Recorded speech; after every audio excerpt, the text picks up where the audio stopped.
The following may contain language which will be offensive to some people and inappropriate for children. The topics discussed may include drugs, alcohol, or be sexual in nature. This show is intended for mature audiences. Listener discretion is advised. I'm serious. It's dirty.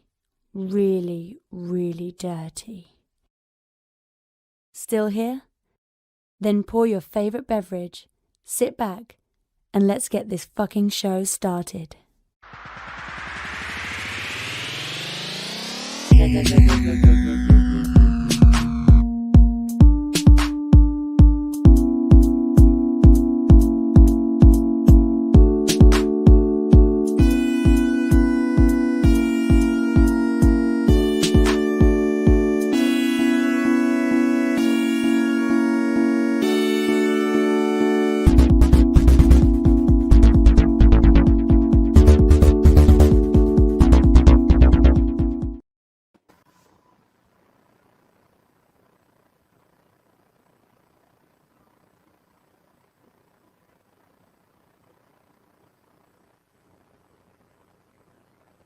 Fantastic forum.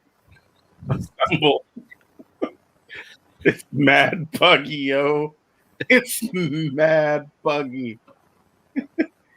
Mercury's in retrograde.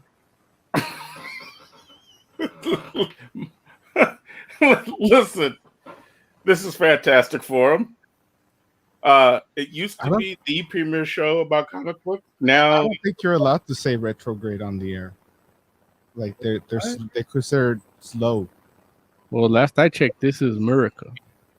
Wait, can you all even hear me? Or yeah, we hear you. We hear you. Oh, okay. Oh, okay. So we're not funny. We're doing now. We're like, it's a buggy mess. We're just going. We're running late. We're speed it up and everything. We're like, bump it. Jay, listen.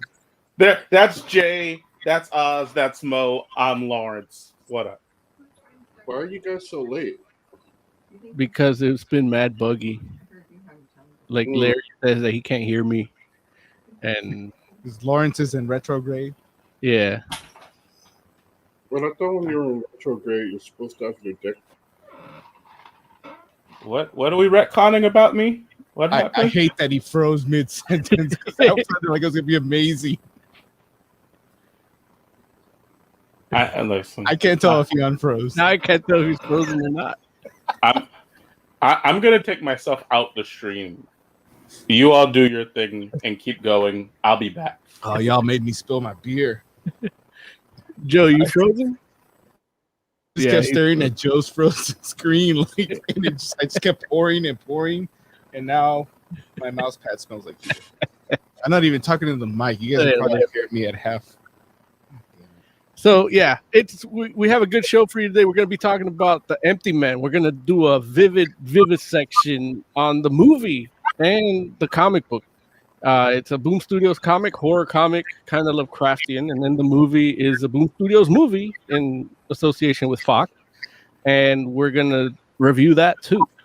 In the meantime, while Larry's probably touching himself or something off cam, the lady will tell you how you can be part of the show if you've seen The Empty Man, or if not, we also have some news. But in the meantime, just listen to the lady. Want to get in on the action? Call Fantastic Forum on Skype and join the fun. Too shy to call in? That's okay. You can join the Discord chat room available at fantasticforum.live. Join the party. You know you want to. I guess since Lawrence isn't here, I will comment on how sexy the lady sounds, the intern sounds, when she says fantasticforum.live. But that's not genuine.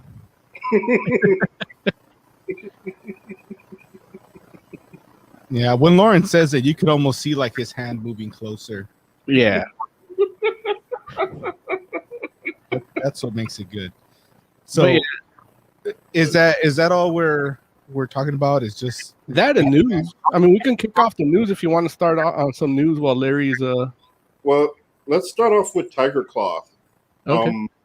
Tiger Claw in chat says, "What's up, Fantastic Forum? How about the episode 5 ending of WandaVision? You didn't see that coming." And I will say, I didn't see it coming or going or at all. kind of been sleeping on WandaVision. Have you Uh, watched You any know of them? what happened? Yeah, I watched like the first two when they released, but I haven't gone back to it. Like, part of me is just waiting for them to have enough episodes out, so I'm not watching it like one a week. So, Like, I kind of just binge it. Well, I'm gonna give you a spoiler. They're gonna do a thematic show, just like sitcom, but another place. It's gonna be called Wakanda Vision. That's the spoiler. I can't tell if he's frozen or if he. Yeah, I'm frozen. I had the same reaction to that joke. You were frozen too. Yeah. Nah. Well, you got to see it, Joe. That especially just that. I mean, you already know what happened in that episode 5, right? Larry ruined it for you in our production chat. You know, I was paying attention to the production chat, but I kind of wasn't. It Yeah. was kind of after we had like a whole political day on that discussion, so I can see why Jill wouldn't be paying attention. Like hell, I wanted to tune out. But yeah, to answer Tiger Claw's question is, yeah, I didn't see that coming, and even with the spoilers, like, I really wish Larry hadn't spoiled it for me on in production text, because Oz said something, but half the time Oz says something in the production chat, and it's just whatever, and then Larry's reaction is like, "Oh wait, that was a spoiler." Like, I just thought Oz was drunk and talking shit. Like, which tends to happen a lot. Right. And because Oz will do this thing, and this will segue into the news segment. Oz will read a news story and comment on a news story without putting the link. So I thought he was talking about a news story, and I just kind of laughed it off just so he knows I checked it out, and he gets a little validation that you got to chuckle. And then I'll go research it and then make a formed opinion and respond. But then Larry goes like, he goes, spoilers, can you stop with the spoilers? And then that's when like, oh, Larry, you just spoiled it WandaVision for me then. I didn't know what Oz said. I had no idea it had anything to do with WandaVision. And then here we are. But Joe, may I spoil it for you? Yeah, go ahead. Quicksilver is in it. And he's the Quicksilver from the Fox X-Men movies. Oh, okay, cool. Yeah. You guys, not terrible. No, I mean, he can dodge bullets, not like the MCU one. So he's a better Quicksilver. There's a few things, because I was like, I can't say I was drunk. I think I texted when I was at work. Yeah. So you can't say you were drunk, but... there's a few theories on what's happening. I just said, hey, they just made the X-Men movies canon because that's where it's from. But there's a few theories on what's happening. I've heard people say that they think that that's just another person living in that town that has been recast to play the brother. But that doesn't make sense because Sword detected a breach right before it happened, so that could have been him speeding into the Wonderverse, whatever the hell we're calling it. Yeah, Lawrence, that's the BS. I spoiled it. Yeah, I had no idea that it had anything to do with WandaVision. What Oz said, Oz's comment in the text, until Larry said spoilers. I didn't say WandaVision. I didn't say Quicksilver or yeah. I didn't. All I said is, hey, X-Men are now canon MCU, which, by the way, we knew that was going to happen at some point when they got the X-Men property back. So it's not like a huge surprise. Yeah, easily the story that I read on how they're doing it. It didn't necessarily have to be that show, but Lawrence had to open his big chat box and spoil it for everybody. And to if I can play Larry's advocate here. We didn't know if they were going to use the same cast. So, that I could see why he'd be so defensive with spoilers, but I still would rather he not even acknowledge. If he hadn't acknowledged Oz's text, I wouldn't have known it was a spoiler. So I bought champagne to have while I'm watching the show, and they're like, "What? What? Well, champagne." Like, yeah, it's a celebration today. I didn't want to spoil it for Emily and Liz, so then I popped the bottle, and it's X-Men are here. But like I said, like it could just not be. It could be somebody there.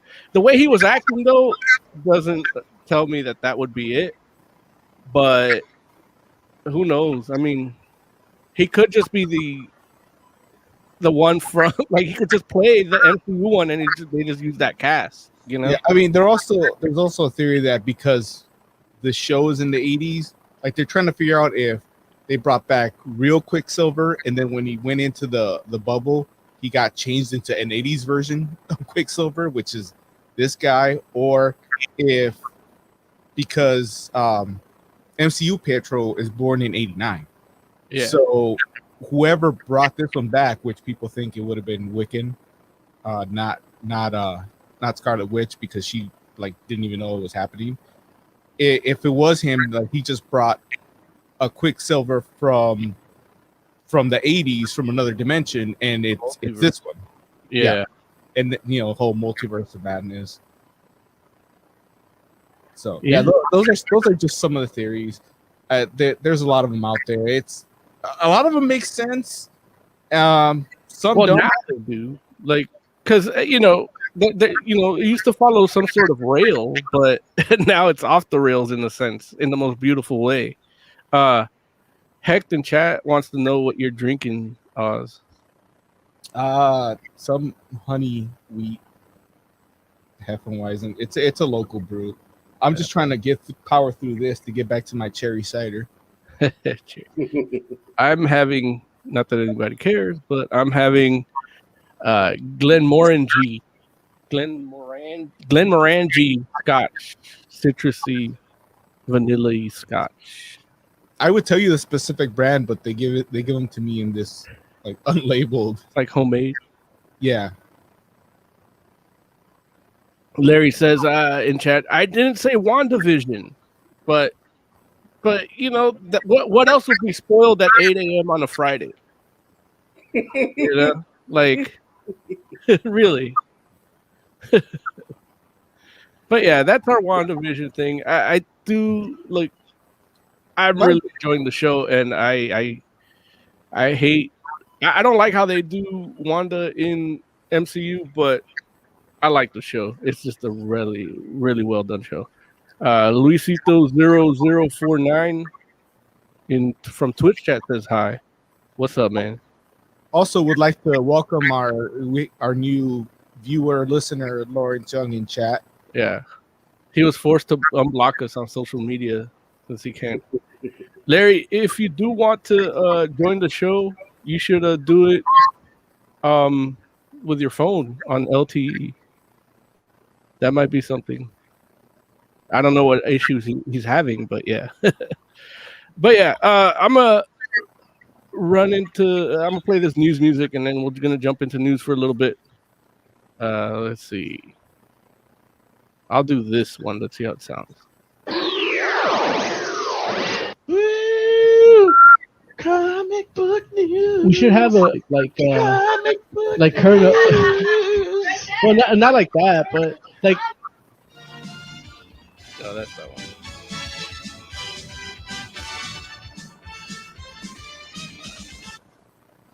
Yeah, like the 1980s Arkansas WKBH Arkansas dude at 6 o'clock. But yeah. So I have a news story that segues into one of the news stories that we're going to talk about, and that's apparently Disney has hired the guy that played Quicksilver in the X-Men movies, because the guy that played Quicksilver in the MCU movies is a dick. Yeah. And speaking of people who are dicks on set, we also have more confirmation on Joss Whedon. I don't know if it's a confirmation. It's just as alleged as Ray Fisher, but it is Charisma Carpenter from Angel and Buffy fame, says that he talked shit to her because she was pregnant and asked her if she's gonna keep it, which is things you shouldn't do. Period. Like, just it's an unprofessional way to run things.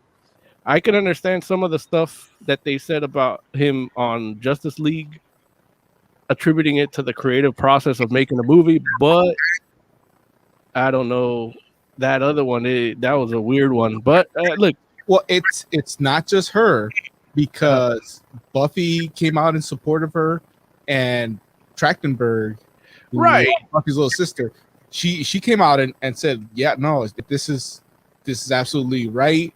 And the way he acted around me was inappropriate because I was underage at the time.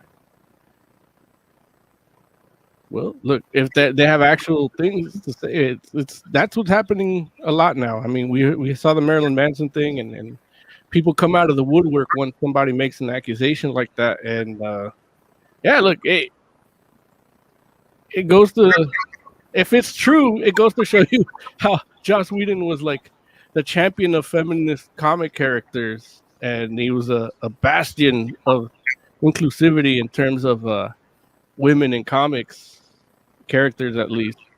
But it turns out, like, just like his comic work, he just respects women on paper, not in real life. But yeah, it's it's fucked up to hear, but hey, some people are pieces of shit. I don't know. That's why Lawrence is on the show, because he would feel he'd have to defend Joss Whedon. Hecht in chat says, can we talk about how fucked up Corey Feldman's life is, that everyone apparently has abused him? And yeah, apparently he was abused by Marilyn Manson too. And yeah, it's... Did he actually say that? Yeah, he said that. Okay. Like before or after this one? No, during this one, yeah. He's definitely like... Because Corey Feldman put out like a whole movie on his abuse, right? Right.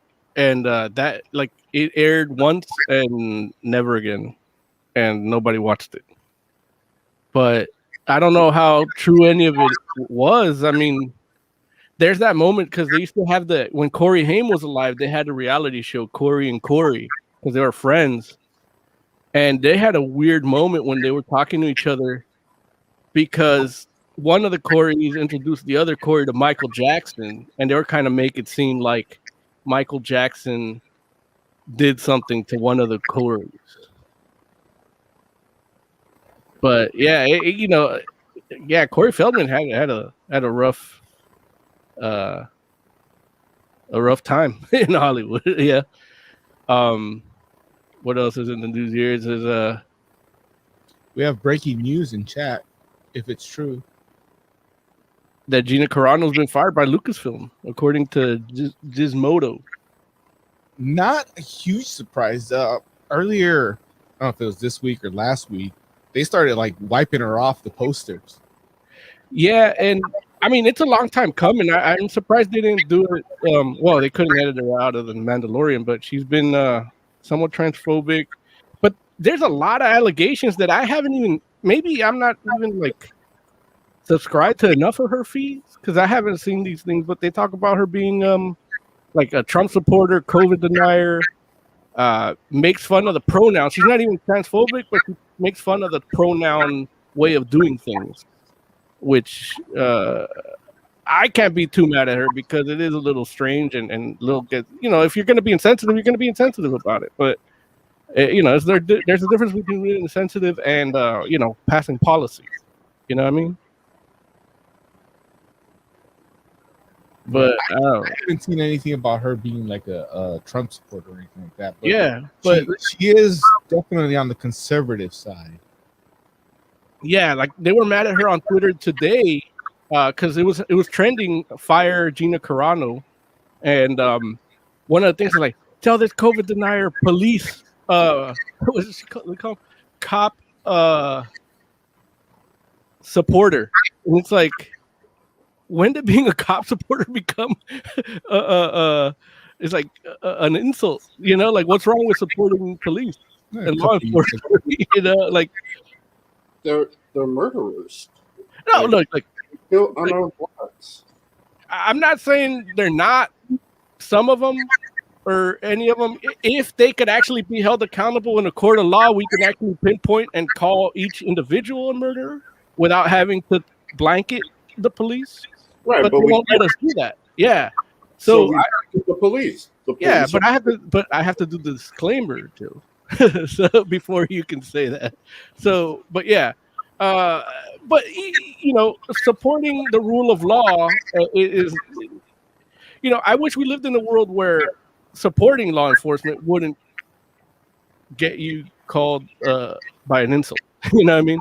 But that happens to not be the case. But yeah, I didn't like, even with everything, like people that support the police in general, there's people that actually support them for killing black people. I've met some of those, and that's different. That's not like the people I'm talking about. Like, I would call them dicks, not like, oh, he's a cop supporter. Like, he's a racist piece of shit, not a cop supporter. You know what I mean? But yeah, Hecht in chat says supporting police became bad when ACAB became a thing. I mean, I guess I haven't traced it that far back. But yeah, let's see what else we got in the news. The Gina Corrano thing is I'm surprised it took them this long to fire her, but I guess they just didn't renew anything she was going to work on. So do you have a little Uzi Vert story? Which one? Lil Uzi Vert? Yeah. Oh yeah. Lil Uzi Vision. Yeah. What'd he do, Joe? Let the audience know what he did. Okay, so little Uzi Vert got a pink diamond put in his head. Pink? And yeah, a pink diamond. Okay. And for some reason, people are thinking like Vision, which is so weird. Like, yeah. Well, it's not weird. It's basic. Yeah. Like, it's super, super basic. But when you look at Uzi Vert and you realize, like, you go into like all the stuff he's into, it's obviously a Steven Universe reference. In fact, you can see he has this jacket that's almost exactly like Steven Universe from Steven Universe Future. If I could show that real quick.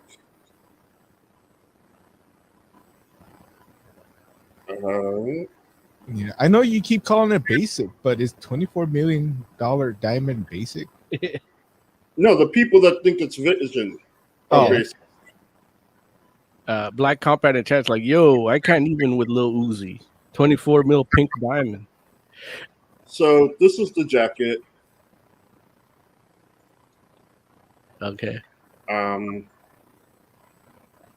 That's the jacket. The pink, the white stripes. And then this. I don't think we saw the jacket. Did you not? I think we saw a picture of Little Uzi, but yeah, from the here, jacket, I don't have a great picture, but if you look close, you can see the jacket. So let me put it back up. You might need to scroll down a little bit on that image. See, if you look at the screen, like you can see, it's not a great picture, admittedly. Yeah. If you look at the wrist, you see the striped jacket and the white stripe, the collar stripe. Now because everybody was pointing out how, look how it ended up for Vision, and I think he said that if it's not removed properly, he could die. I'm sorry. Like, that's not going to stop $24 million, bling you got in your forehead. And this is the Steven Universe jacket. Yeah. The white stripe collar. Also, for one thing, that was debunked by the jeweler. He said it's not dangerous to take out, but good to know. But Steven Universe has a gem, a pink diamond, also in him, and if he takes it out, he could die. Like, that could actually kill him. So that's where I think Uzi was trying to promote that story to further the Steven Universe reference. Where does Steven Universe have his jewel? His is on his belly. But like a belly button? He's got a little piercing? What? He's got a little belly button piercing. No, the one is his belly button. It's like a troll. Right. It's And just so. Wait, what was the other? What was I about to say? Yeah, the pink diamond actually has her diamond on her head, I think. So it's like he's definitely doing like a Steven Universe thing. Even when he got the gem, like that was near the reveal that rose quartz was pink diamond. So it's like that was what was going on when he started paying for that pink diamond. that's another thing, because when I was reading the story about him getting it and talking about it, and like he fell in love with this diamond because he'd never seen a diamond of that color, and I'm looking like that's rose quartz. Like I see that all the time. I haven't seen one that big. He's got me there, but I've seen that color of diamonds before. I've seen them in. I could make an infinity gauntlet of diamonds with the colors I've seen. Yeah, Okay. I mean for Emily's, when I proposed to Emily, I gave her a black diamond. Tiger Clan chat says, I guess he's a Vision fan. No, I just went over that. That's because he's not looking at the show. Well, when he said that, it was also like, oh wait, that was just right now. Never mind. Right. I was trying to play Larry's advocate with Tiger Claw. Larry, man, how you been spoiling stuff for people while you were gone in the first few minutes of the show? Is that what you were doing? That's what I was doing. I was spoiling things. I'm sitting here like I was listening to the show as you all were talking, and I'm like, I can't believe this. I can't believe that this is how we're gonna try to frame this joint. Like, it's like if Oz poisoned your drink, and I pointed it out to you, and you're like, oh my god, you tried to poison me. Yeah, it's like a Wile E. Coyote. If I didn't know, I wouldn't die. Oh, okay, okay. Now- Yeah. Laura, were you really surprised though? Like really? Well, that's really surprised. What? What you were hearing? Yeah, I'm surprised. I'm like, wait a minute. Like, what? Like, how? It's not like I was like, hey, man, don't spoil WandaVision. And then here's the thing. I'm like, why are you saying this stuff 8 o'clock in the morning? Like, what? Like, what is wrong with you, Oz? No, not 8 o'clock in the morning. It was 1 p.m. your time. Yeah, it was 1 p.m. I'm the real MCU fan out here because I found time to watch it in my lunch break because it's a half-hour show. But y'all that have nowhere to go in the pandemic can't find time to watch 30 minutes to watch this show. What? But we watch it with people. I'm Right. ready to Yeah. Yeah, and It's Joe. like, I'm just saying, why can't you wait till the evening? I don't count Joe. It was the evening for me. Well, not for I don't count us. Joe because he's not watching it at all. So yeah, to Joe I would apologize because he's not watching it at all. To Mo, I enhanced this experience. Lawrence, you have no excuse. Yeah. How I have no excuse. Yeah, no, I do wish I hadn't been spoiled, but it was okay. I'm just saying, can I live? Can You can live. I experience my MCU stuff in its full glory without Oz trying to make me miserable about it because all his DC stuff is miserable? That's what I'm saying. That's what I'm disappointed by. I'm like, just because all you have to look forward to is a Snyder cut doesn't mean the rest of us have to be bad. You know what I'm saying? We don't have to be losing. You can lose on your own, and we can support you while you lose. As the least Marvel fan on this show, it is not incumbent on me to believe that I would be the first one to watch an MCU thing. So you can't blame me for not thinking, well, if I had time to watch 3 hours it, ahead. 2, And you don't I was care. at You work. don't care if your wife watches stuff with you or not. oh, she's not watching. Oh, more importantly, he doesn't care if he watches stuff with her or not. She's not watching WandaVision. Which is weird because I told her, look, it's it's a created universe. There's witchcraft. bubble. There may be the devil. And, you know, She's like hard pass. like the the children come out. Like one of them is named Wiccan. Like he literally like. Okay, but nope, not into it. Hard pass. That's fair. Speaking of miserable DC stuff, Snyder released a video of Steppenwolf fighting the Justice League. And in true Snyder fashion, it was desaturated of all color. The video was. I didn't even watch it. Oh, you didn't watch it? Oh, it was garbage. It's like 5 seconds of them fighting the Amazons, and it's just showing. That it's here's the more thing: brutal than it's a slow pan on the camera, zooming into his monitor where he's editing. So it's like you're watching it on the screen. But here's the thing: it's not like he staged it, so it's like, oh, catch me working on this, and then people dissect what's on it. Like it's literally super contrived and staged, and it's like, you know, I get you're doing your thing, but like just release it already. Like we know you the Snyder cut. We already know you spent hours and hours creating this shit because it wasn't like it existed, you know. He also put out pictures of Joker. Of the Joker, yeah. I didn't see that. Which I'm like, that's Heath Ledger Joker, right? It's just it's no tattoo Jared Leto in like a medical garb, like in it's after the it's in the dream sequence, so it's supposedly it's him escaping Arkham. So he's got like whatever he wore this. Yeah. It just looks like him in a straitjacket, and like maybe they use some sort of, I don't know, like they use makeup to cover his tattoos or what, but I think it's before he got them, but you know. Oh, you think it's before he got them? Oh, yeah. Or another DC multiverse version, which happens to be Jared Leto too. You know, but you know. Tucker Khan chat says, "How does the Joker factor into this version of Justice League?" I got 2 words for you. 2 words. Cameo.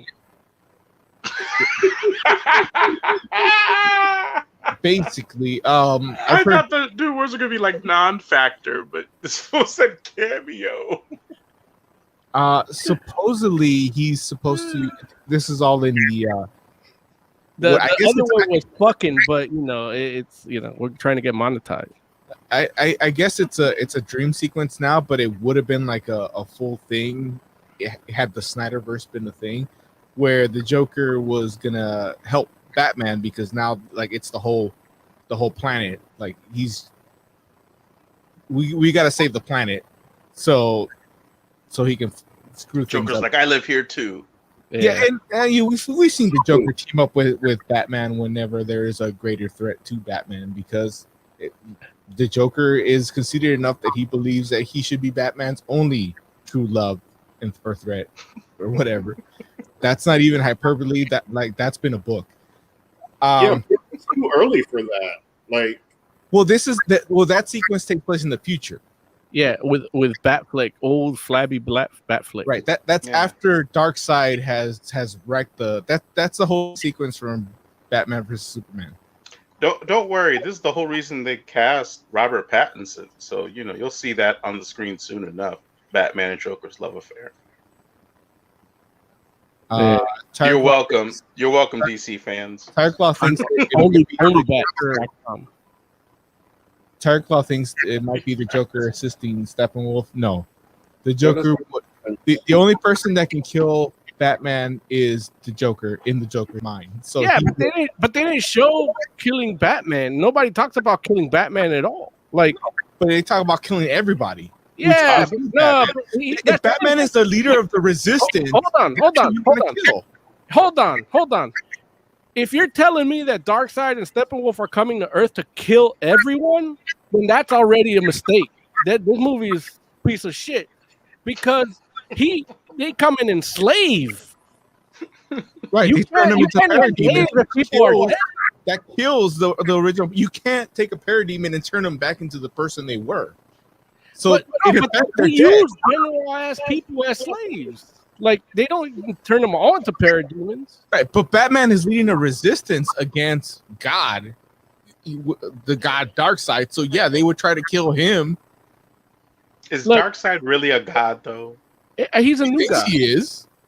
I mean, yeah, he's a new god, but that's not the same as a actual I mean, god. he's a god But like here's the thing. God. He's more. He's closer. He's closer. He's MCU god, I guess, is what I'm trying to say. It doesn't matter if we think of him as a god because he thinks of himself as a god. Right. Like Gladiator. Listen. Okay. I got an eyelash. Sorry. Yeah. Make a wish. Make a wish. Batman killed him in the cartoon. What'd you say, Jay? So Batman killed him in the cartoon. Got it. Who's Darkseid?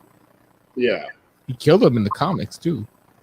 There it is. That's how DC gods roll. Yeah. Killed by rich guys. With a gun too. It's crazy. Well, that's what happened to Jesus too, right? Yep, exactly. That's in 1 Timothy. Yeah. I remember reading that. Oh, Timothy. Doubting Timothy. What's the next news story? Sorry, Spider-Man fans. Tom Holland just ended the Tobey Maguire and Andrew Garfield casting rumors. I don't believe this story. Nah, well, if you actually, that's the clickbait title. If you actually read the article, it talks about another quote in the same interview where he says, "You know, they've only given me so many pages of the script, and they're always hiding shit from me." So, you know. So the real title, the real headline should have been Tom Holland doesn't know because he's a spoiler. Like Oz. No, I think the headline is Tom Holland is a goddamn liar, because it's the only way. It's the only way to keep him from spoiling anything is for him to just lie up front. Like they told him, look, just lie. Yeah. If it's something that you know is going to happen, just say the opposite. But Tom Holland's not a good liar either, though. Well, in print, he's not good at keeping secrets, and he's not a good liar. That's why he spoils so much, because he tries to lie, and somebody's like, right, but he can't. And he's like, well, okay, maybe not. He can't. They could tell him, hey, just be more excited when you lie than when you tell the truth. He can't lie in person, but this story was in print. Yeah, but he talked to a person. Yeah, in the interview. Yeah, but he's also an actor. Lawrence over here, like, oh, this guy who acts like a guy with spider powers can't lie to us. He lies for a living. Listen, what you all don't realize is Tom Holland actually does have spider powers. That's why he's so good. I'd be so mad. Like just because he can't lie, to Zendaya. Why makes you be mad? Because I want spider powers.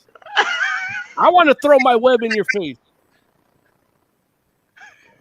Wait, you can't. Would you call yourself Spider-Man if you had spider powers, bro?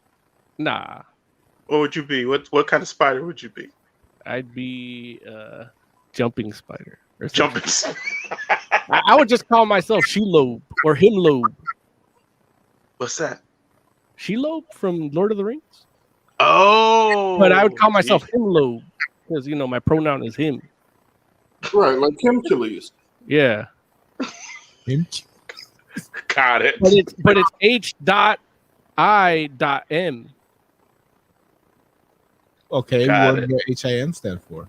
His Infernal Majesty. See, I knew you were waiting for that, but Lawrence was just gonna move on. Yeah, he's like, he don't get it. Because he hates you. That's exactly why. Because I hate him. That's why I was getting ready to move on, but didn't move on. That was why. I was waiting for Lawrence to be like, him. I love that. I love that reference. Two people get that. Unless you watch the next WandaVision, which is in the 90s, so it better be Married with Children or I'm out. Is I can't wait to do the parody one. Is Married with Children the quintessential 90s sitcom? Well, it should, because they're at the point that they hate each other, right? So, but could it be Roseanne? They don't hate each other. I mean, but they're mean to each other. No, that's different. Okay. All right. No, but listen, hey, I like that idea. The idea that they hate each other. Dan Connor. And it's Married with Children. That's kind of cool. Dan Connor never hated Roseanne. Nah, man, he loved her so much. He passed up on Peggy Bundy. but wait, I mean, Al Bundy doesn't actually hate Peg. No, but he acts out. He acts like he No, but here's the thing. He does, but he's just this is where I'm at. My life's over. Like he doesn't hate Peg as much as he hates that his life is over. He's had other opportunities to be with other women, Right? and But he then passes on it. that takes maintenance, and that makes him have to be a success.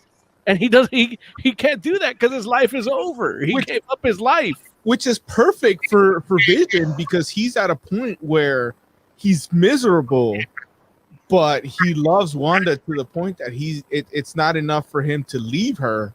He's just gonna sit there and be miserable. Like if Al Bundy really loved Peg, or more, like not even Peg. If Al Bundy really loved himself, he would have gone with Jessica Hahn and Pamela Anderson, Vanna White, all the guest stars that wanted to bang him. But he has no self-respect. He's a broken man. He's been broken by society, by life. Like that's it. His life's over. Vanna White got turned on when he took off his shoes. Like if ever there was a woman for you, classic. Man, I need to watch that show. Forget this WandaVision nonsense. I'm just gonna go watch Married with Children. I feel like the only, if I'm not mistaken, I think the only thing I've ever actually like had a bumper sticker for that I used was Married with Children. Was it a Nomad one? No, it was a bumper sticker and it said, "Hell yes, I watch Married with Children."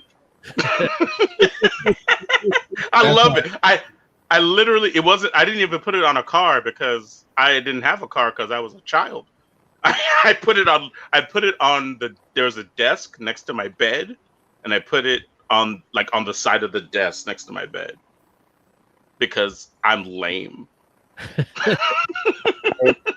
Because that's where you drive to make believe land. Exactly. Dr. Forev says Gina Corrano died, fired. Larry Flint died. Linda Carter's husband died. What a news-filled day. Hold on. So what I'm hearing is Linda Carter is now single. Yeah. Oh, see, you sons of bitches. Yeah. That is not right. Please leave Linda Carter alone. Look, we're happily married men, but we're letting the bachelors in the audience know because we know we got tech millionaires in our audience. I mean, I can have. I'm allowed a harem. You're allowed a harem. Whatever. In my mind. Yeah. I won't actually present that idea because I might not be here for next week's show. But look, there it is. Look, there's a reason why he's in the basement where he does the show. Like he can never leave. All this talk about working at 1 p.m, that's a lie. There's a reason why my wife isn't allowed to listen to this show. There it is. Rest in peace, Larry Flint, the champion of free speech. Yeah, I got the news.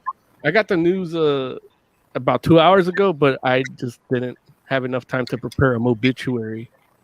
But I actually got this close to meeting him once. And I went to the Flint Publications building because Lloyd's sister worked as the receptionist. And there was one door to the publishing place. And the next door was his actual living space. And she's like, "You guys want to meet Larry Flint?" And I'm like, "Yeah." You know, like I love the movie People versus Larry Flint was great, but I also loved Hustler magazine. You know, I loved one of his movies under his banner was the Da Vinci Load, great. But the Barely Legal series was great. A lot of stars came out of there. But so she goes in the door and she comes back out. She's like, "He's sleeping." So I didn't get to meet him, but she said, "Here, you can have all this porn." We got stacked this big of DVDs and magazines, and then Lloyd was weirded out because his sister was giving him porn, and that's like weird to him. And then we're walking down La Cienega from Wilshire all the way down to like Pico with stacks of porn in our hands as 16-year-old kids. Yeah, that was 16. Yeah. So it's that among of Larry Flint's massive achievements, he made 16-year-old me and Lloyd like happy campers that one Thursday afternoon. GZ Dr. Frev asked, did Larry Flint also own Jugs and Blacktail? I think he didn't own Jugs, I don't think, and Blacktail I think he actually bought and he put it into major distribution around the country. Like they didn't have the distribution to all the states, and Larry Flint gave him national. So he bought into it and then expanded it.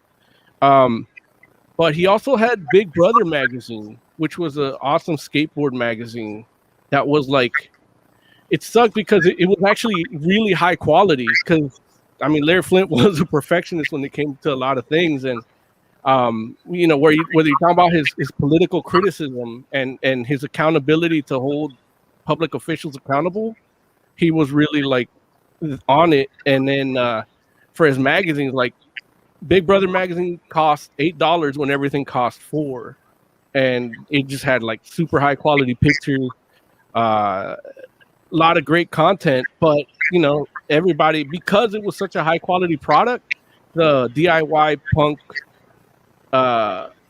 way of being in those 90s 2000s years of skateboarding kind of worked against it. But Big Brother magazine, I mean, that's where Jackass came from. Like, they were hanging out with photographers for, like, Spike Jones, and all those filmmakers were photographers for Big Brother magazine. So he kind of ushered that. Like, I remember Big Brother magazine had the Jackass like segment, and you just see pictures of these dudes doing these crazy stunts. And yeah, I mean, I know I actually looked it up if Larry Flint was alive, I want to say about a year ago, because I hadn't heard anything about him, and I'm like, yeah, I don't want to miss if he dies. And his current wife, is the one running all the casinos and the publishing thing right now. So I mean, it's a sad day for Larry Flint and the people who loved him. But we're older, so we know his impact. But a lot of the younger people don't know. Like, you talk about somebody that made porno magazine to somebody that's like 18 now, and it's like, what the fuck is porno magazine? Like, was this a flip book? Like, shit, they don't even know what a flip book is. Yeah. But yeah, that's it. R.I.P. Larry Flint. People give a lot of the credit to Home Dude from Playboy magazine. Yeah, no, because I think technically he did it first, but right. Larry Flint was the one in the courtroom fighting. Well, here's the thing. The thing. Oh, never mind. You go ahead, Matt. Oh no, you go ahead, Joe. Larry Flint was doing more. Like, his magazines were graphic. Yeah, that's why to another level. People like Playboy was okay, but Hustler was not, because of how graphic it was. Right. And that's why he kept getting sued and over free speech, because he was like, well, I should be able to show whatever I want. Like, as long as everyone's above age and legal and everything, like, this is free speech. And people have to buy it. So it's not like he's giving it out and showing it to people who don't want to see it.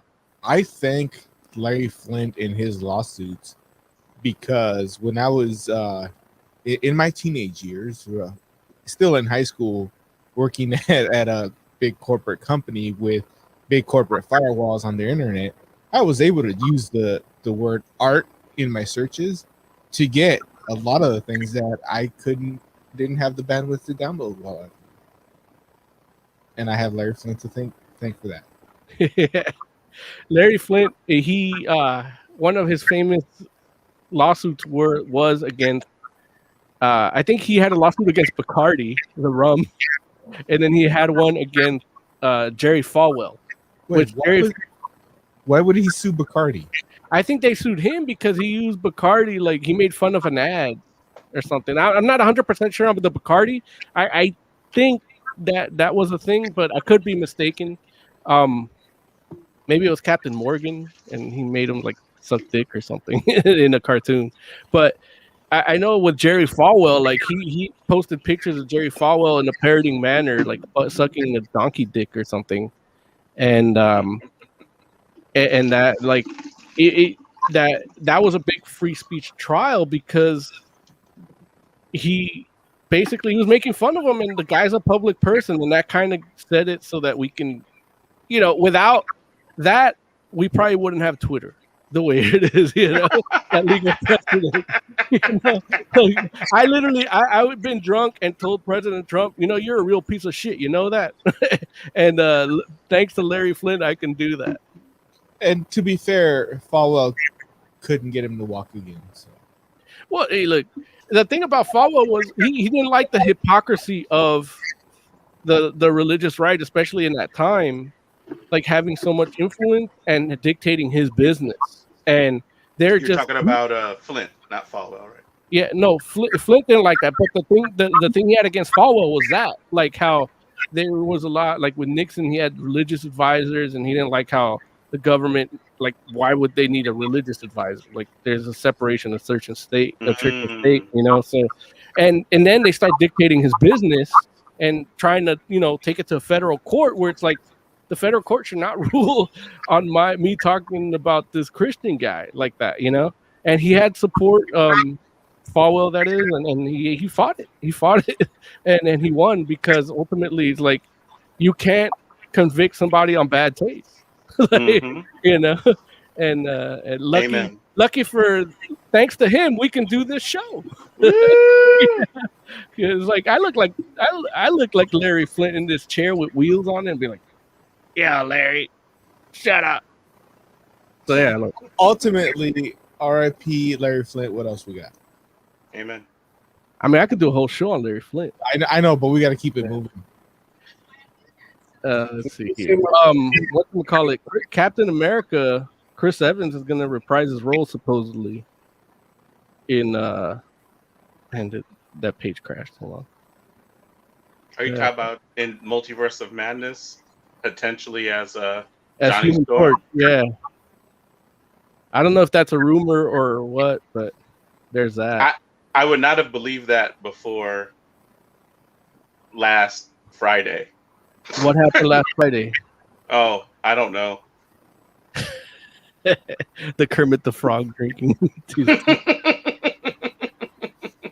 Yeah, but that's none of my business.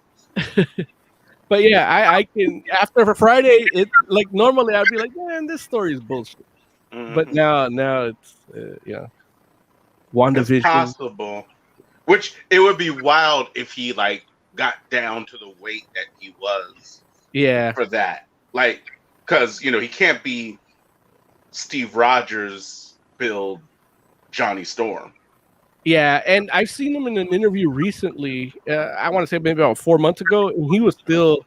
I mean, he wasn't quite like that first movie Steve Rogers buff, but he that mass was still there. He was still eating. Yeah. His, do you think he's gonna be that Johnny Storm? Well, first of all, with his build, it still would work because he has to re-bigify himself for that movie, for the Captain America stuff.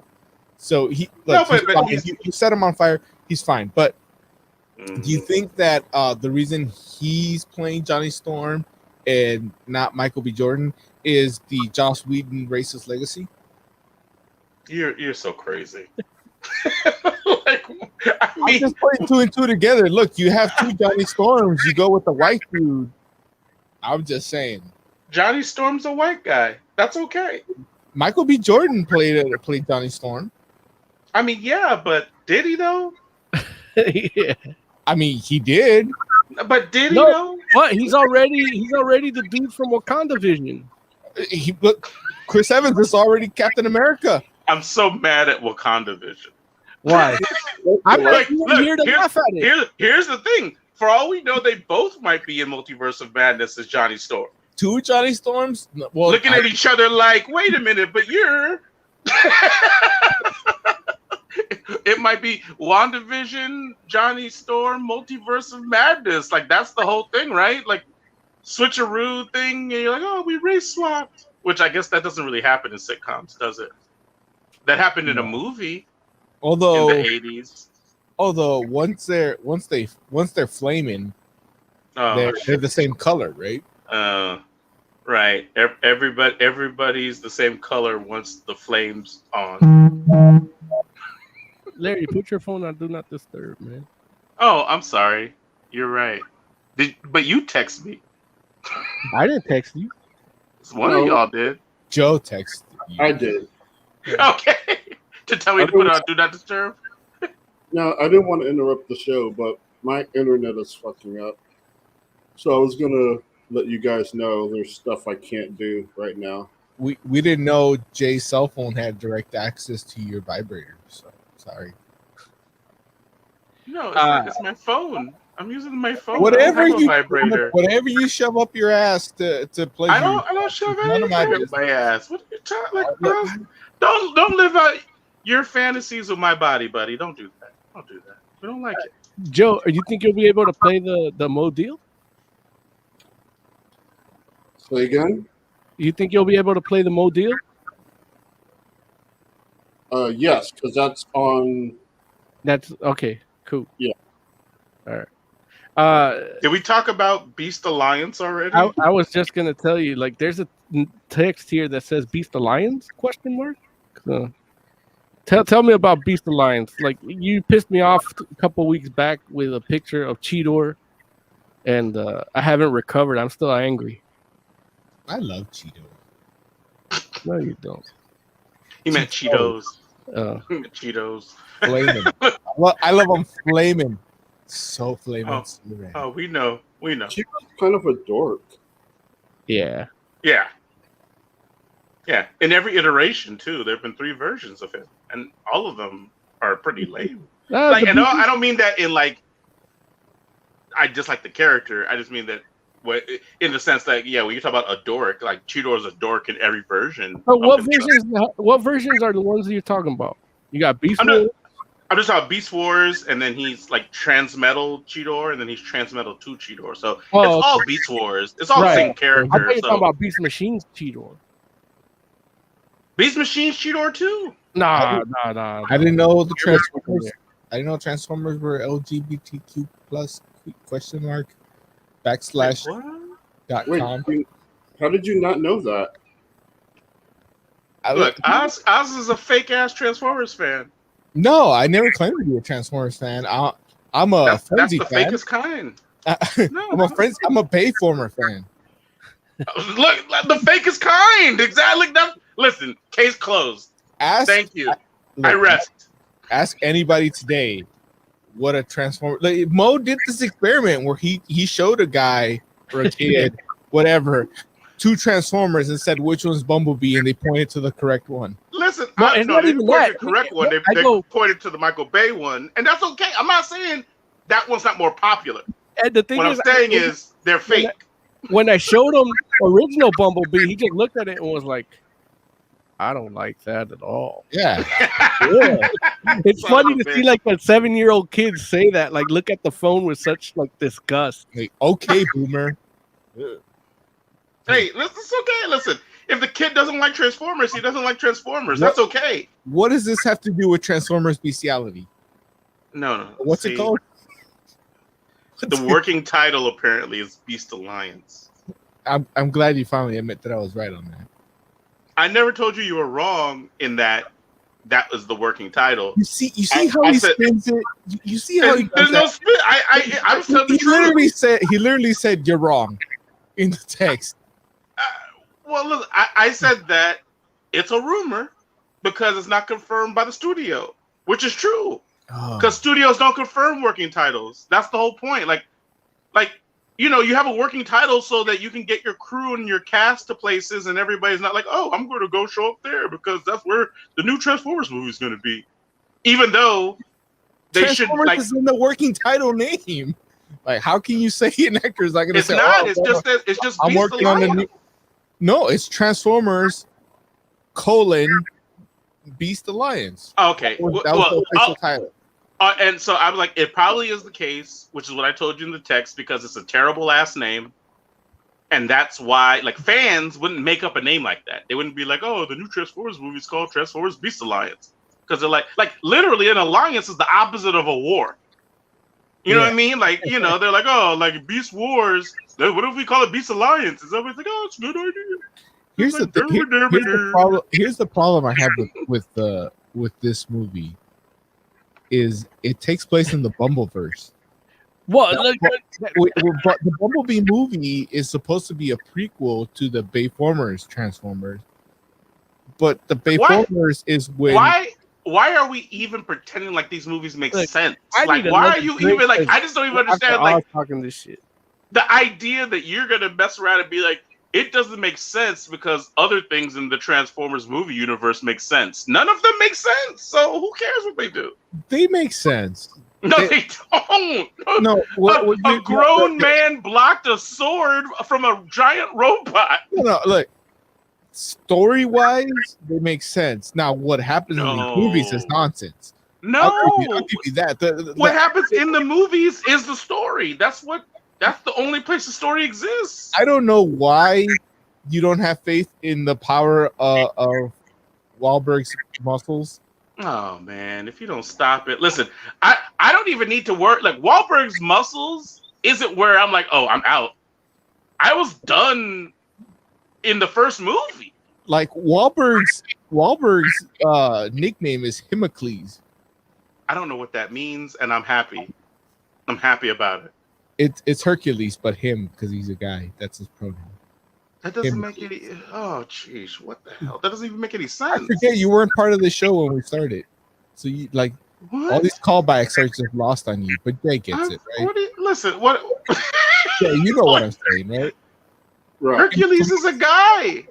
Yeah, so him, not her.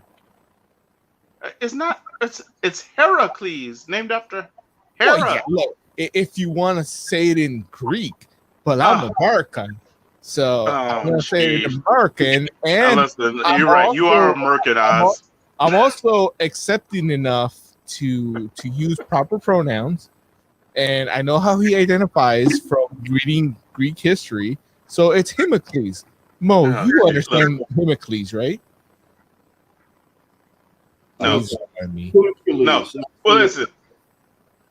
I was out from the time they were like, oh, we had to find the Allspark. I was like, wait, what? Get out of here with this BS. But that's look. I thought you were out. I thought that you were out when they announced that they tried to write the first draft with none of the Transformers talking. I was out then, but I was like, but you know what? I was like, that's unfair. I haven't even seen the movie, and these Transformers talk. Right, but then you found out Home Dude was doing Optimus Prime, right? And that you were back in. No, it wasn't. I wasn't like. There was enough happening that made me doubt this movie from day one, despite knowing Peter Cullen was Optimus Prime. But I was just like, you know what? Like, I was like, these guys don't understand Transformers. But I was like, I haven't seen the movie, so I'm gonna give it a shot. And I gave it a shot, and I was like, oh, this movie's terrible. What's there to understand? It's a robot that turns into stuff. Transformers. You're lucky. You are so lucky that my computer or my internet's messing up. Because if I could, I would drop you from this show right now. Joe would have brought you back, but I would have taken you out. I'd be like, "What's your? I understand the robot transform." You know how many robots transformed in the 80s into other things that weren't Transformers? Robots in disguise. There's another group of robots that turn into all types of things called GoBots that aren't Transformers. They are now. That's just one. No, they're not. They're not all. They aren't. Yeah, in the toys, they're Transformers GoBots. They're GoBots. No, they're Transformers. They're GoBots. Anywho, so what was the? I always what was wondered the great Beast Wars news that you had to tell us? That's it. There's no news. It's just Beast Alliance is the working title. That's it. Nobody knows anything else. What I didn't like about that article was that, like he said, it's in the Bumbleverse, which is fine by me. I don't give a shit. But the fact that there's like people in it, yeah, and like, why would there not be people in it? Well, because Beast Wars was like in prehistoric times. Actually, for some reason you felt like Michael Bay would be like, oh, you know what? Or not Michael Bay, but the Transformers, the people making the movie. Well, I had a feeling would be like, we need to respect the canon all of a sudden. Hold on. Hey, look, if we're respecting canon, you're both wrong because it was in the future, not the past. Get the fuck out of here.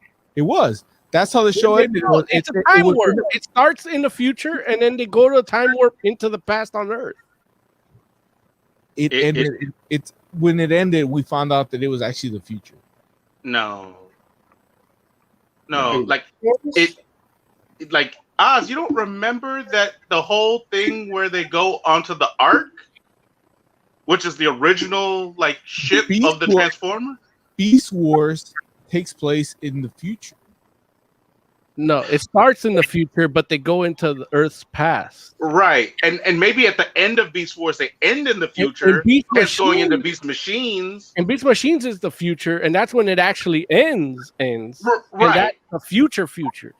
Right, but so you might be right in the sense that at the very last episode of Beast Wars, in the transition to Beast Machines, they end up in the future, but the vast majority of the show takes place in the past. Rumble is ready. No, Rumble's not ready. Look, you're wrong about everything. Jesus, I hate him. Let's Joe, drop him from this tree. Look, we're at an hour in. Do you want to do the Mo deal? And let's do the Mo deal. Okay, and then we'll play the drop Oz from the stream, then Mo deal, Jay. No. Thank you, friend. Oz. Here comes the money. Here we go. More money, more money, more money, more money.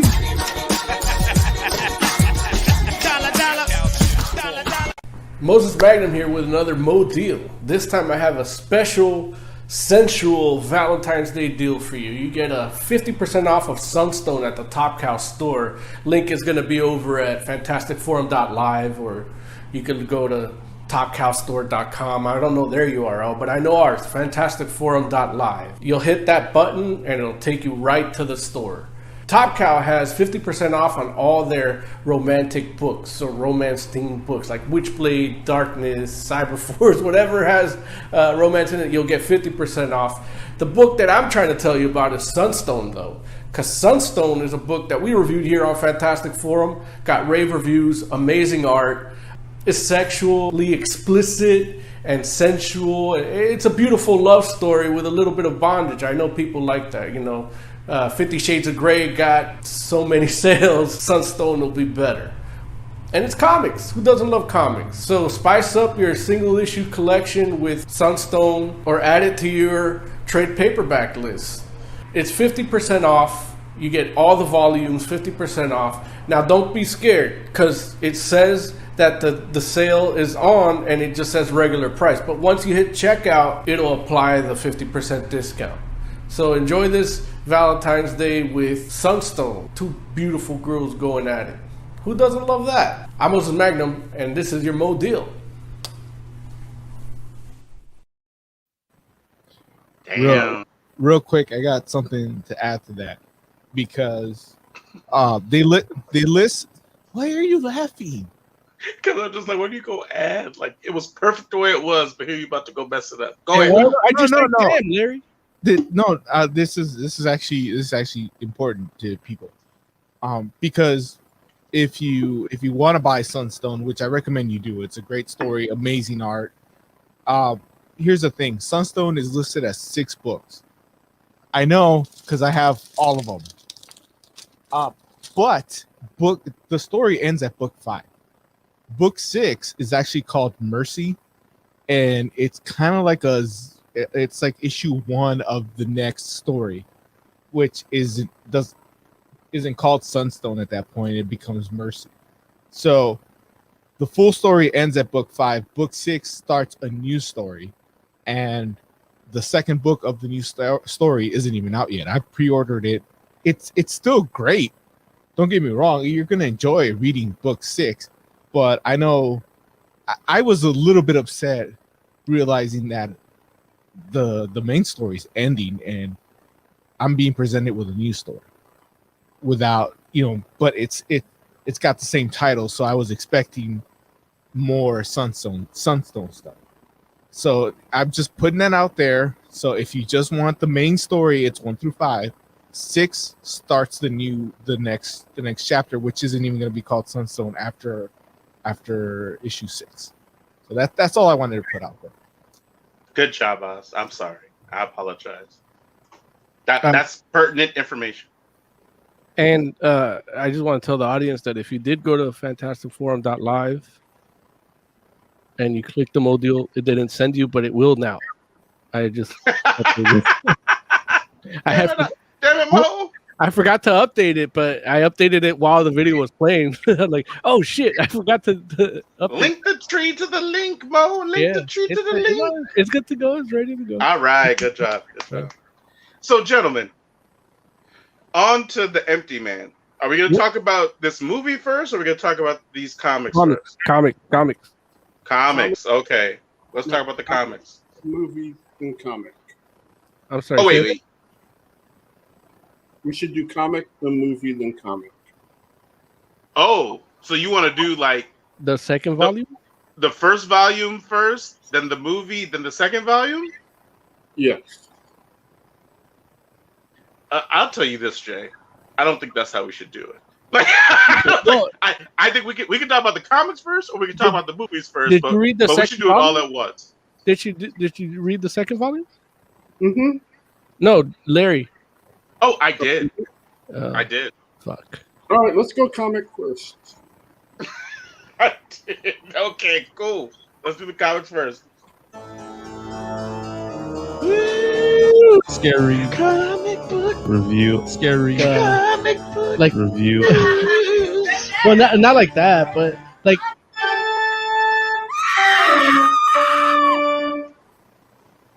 Did you re-edit that? No. Why? It just sounded different than the one I did. No, it's the same. I was actually in the process of re-editing at the beginning of the show, and I decided to not do it. Okay. Yeah. Right. So the Empty Man. So, I was gonna say, why don't you tell us what the Empty Man is about? You son of a bitch. That's okay. That's okay, Jay. Good. Look, good for you. I see how you played that game. Oh, yeah. Okay. I'm going to do that. So, The Empty Man is a comic book that is about you can either call it a virus, or you can call it construct. I was gonna say but a construct is a good word. You can call it a construct, but it's basically about the idea of this incorporeal kind of thing that infects people and causes them to either commit suicide or other random acts of violence against other people. And the initial arc is about a partnership between the FBI and the CDC, and these two federal agents are basically trying to get to the bottom of what's happening. What they're really, I guess what they're really trying to get to the bottom of is the disappearance of these kids, but it's related to this thing, this phenomenon that's happening that's called the Empty Man. And so the first arc is basically dedicated to them trying to find these two children that the family they were a part of has been basically befallen to the Empty Man phenomenon. And through the course of the book, you kind of find out a little bit more about what the Empty Man, like what that syndrome for lack of a better word, entails. And you go through the journey with these partners in regards to like them trying to solve this mystery. So that's the overview of the book. With that said, what did you all think of the book? And I'm going to start with you, Jay, because you brought this to the table. So what did you think of The Empty Man? And we're talking about volume 1, which just for everybody, these books, the first volume came out in 2014, if I'm not mistaken. So it's a pretty old book. We might touch on volume 2, which came out more recently, but still at the same time, it came out like 2018, 2019. So just to give you an idea of like where these books take place. So, but right now we're in volume 1, 2014. What did you think, Jay? I thought it was an interesting world they set up. Mm-hmm. Like, it's weird. Like, I'm not sure the characters are interesting or the situation, Mm-hmm. but the world definitely is. Okay. Like, I like the world and what's happening in it. And I'm not saying I just like the characters. Like, Mm-hmm. it's weird. Like, they're so standard. Like, I'm sure it was on purpose. Mm-hmm. Like, to help accentuate the world. Mm-hmm. Like, the plainer your characters, the more the world stands out. Right. And so I think that was the intent. And it really works. And I think it also makes the weirdness a lot weirder. There are definitely parts where I don't think I would have been as weirded out if everything were more interesting. And I know it sounds like I'm like cutting this, but I'm not. I really enjoyed this. I would actually even compare it to Junji Ito, where characters are never interesting, and it's all about the world and what's happening. The circumstance. Right. And these characters were more interesting than them, but at the same time, not as interesting as the world and what's actually happening. And I enjoyed it. Like, I enjoyed it. The art is perfect for this book and for this style. Again, it's not that interesting, but it fits. Like, it fits really well with this world. One thing I can say about the art is that it's technically bad, but not because of its inconsistency. It's just not a clear picture of what you're looking at, but that sets a tone. So it's an artistic choice that where bad art works. And we're talking about comics where it's like it works. It's kind of like a Riley Rossmo too. Like it looks messy. I would call it gritty. Gritty, but if this was a different story, it'd be like, this art is just bad. I hear that. Okay. So I'm trying to find, because there's a picture that really like embodies that statement, and it's really when they're just looking in the church, and it's like you're looking from the podium perspective to the church in like a wide angle in the little gas station, and it's dark.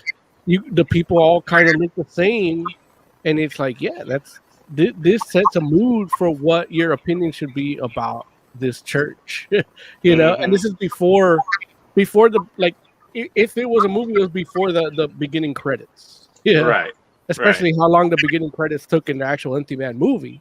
This would be, you're talking about third issue, but but that's beside the point. We'll get to that later.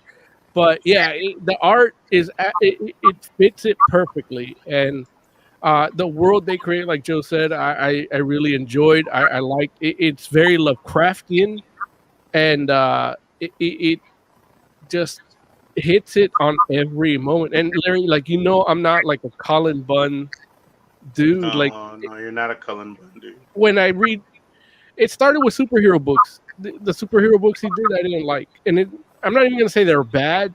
They just didn't hit what I needed in superhero books at the time. Yeah, where you have your Dan Slott doing one thing, Bendis doing, what it was like New Avengers, and Jason Aaron like jumping on Thor, so it just seemed like that was a go-to guy to do these books that nobody might not buy. Yeah. So but his horror stuff, I know there was another thing that we talked about in quarantine that he did, and it's like, yeah, his horror stuff is on point. Like, I love the tone of this. The comic did a better job of conveying this looming interdimensional threat than the movie did, and it's like when it's inevitable to bring in the movie in this review because I made the mistake of reading the comic first, and it's like this comic hit all these points. It left stuff out. It didn't tell you everything, but it showed you this like one perspective experience revolving the Empty Man, and it was just a full, complete thing that'll leave you terrified and wanting for more. Yeah, and well, not Larry. Larry, he shit himself by like issue 4, right? You don't know when I shit. You don't know. I'll take that as a yes. Though you've been defensive. You don't know. One thing One thing I learned from the comic is that if you're being interrogated and you're defensive, they think you're guilty. So yeah, Larry, you shit yourself by issue 4. What were you gonna say? Yeah, you go ahead, Oz. We're doing both books first, right? Yeah. I mean, yeah. Am I the only one that didn't read the second volume? Yes. I don't know how you get to the end of the first volume and don't go to the second one. Like, I can tell you. okay. It's we're back to work now. No, yeah, that's exactly. Right. There it is. I'm not mad at that. They're Comixology Unlimited, so you can actually get multiple trades on Unlimited. If you actually, here's a tip: if you get Comixology, because they have the single issues on Unlimited too, but from the first arc you don't get issue 5 on Unlimited. If you get issue by issue, but if you get the trade, you get everything. Unless they omitted it. I actually did an experiment and downloaded both to kind of read them side by side, and I was in the process of doing that, so I didn't get to read the second one because that takes. I needed to do that research, but I didn't even get to finish that research. I failed all of you. I'm sorry. It's okay. I'll be demoted. I'll take that demotion.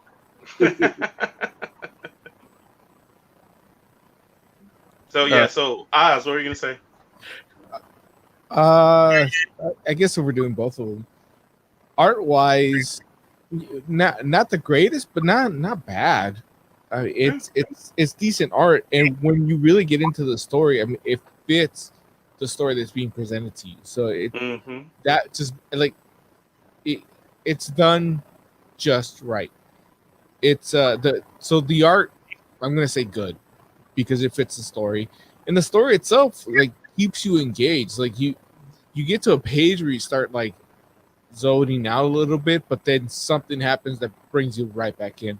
So yeah, just like you said earlier, I don't see how you could finish one book and not want to read the next book immediately. Yeah, it's interesting. Go ahead.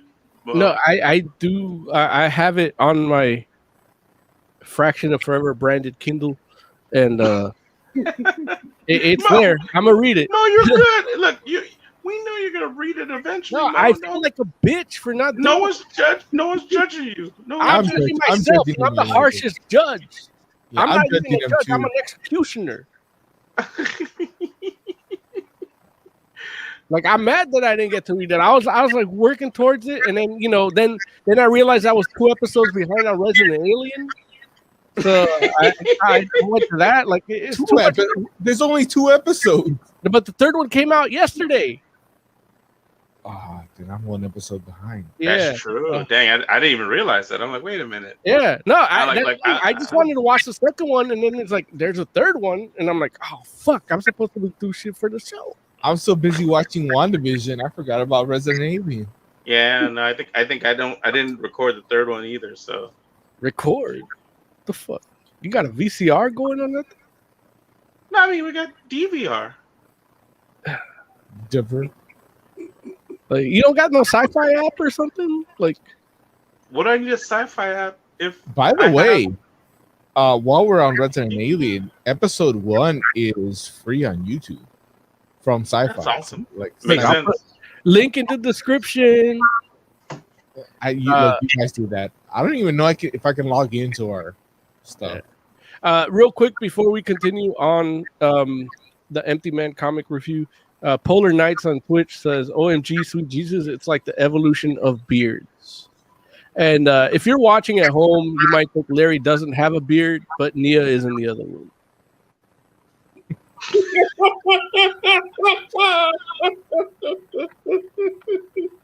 How dare you? How dare you? Tell you what in the world? Anyway, Adam Hughes had the best joke. He was at the airport once. You know Adam Hughes, legendary comic artist. Like, if you think the girl from WandaVision is hot, you've never read an Adam Hughes drawn comic. And he goes, the TSA guy who said, "Oh, nice beard." He goes, "Yeah, her name's Melanie."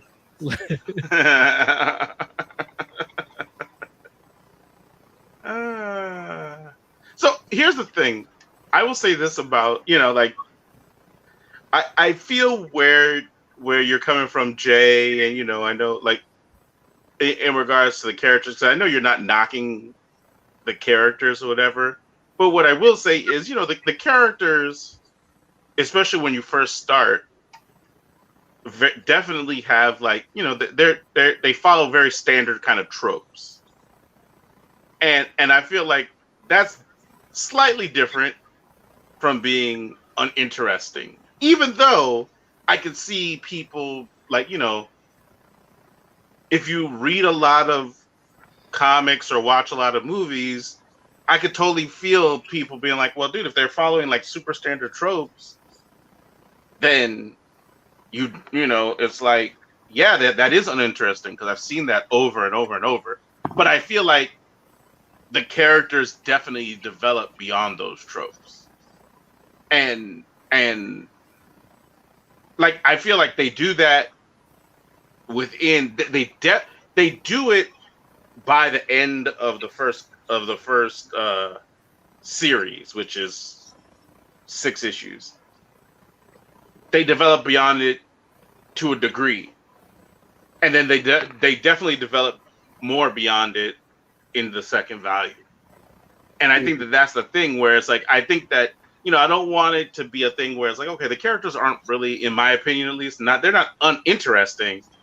They just follow a certain kind of trope that you've seen before, especially if you're talking about, like, oh, here's 2 federal agents, and it's like, I mean, in a lot of ways, it has like an X-Files kind of vibe to it. You know what I mean? Where, you're like, oh, okay, like, yeah, I've seen these characters before. Except they both believe. I mean, I think even that can be, like, you can debate it, even though I feel where you're coming from, because it's not like I think I guess you might be right, but they believe because I mean, the virus or the effects of it is a thing.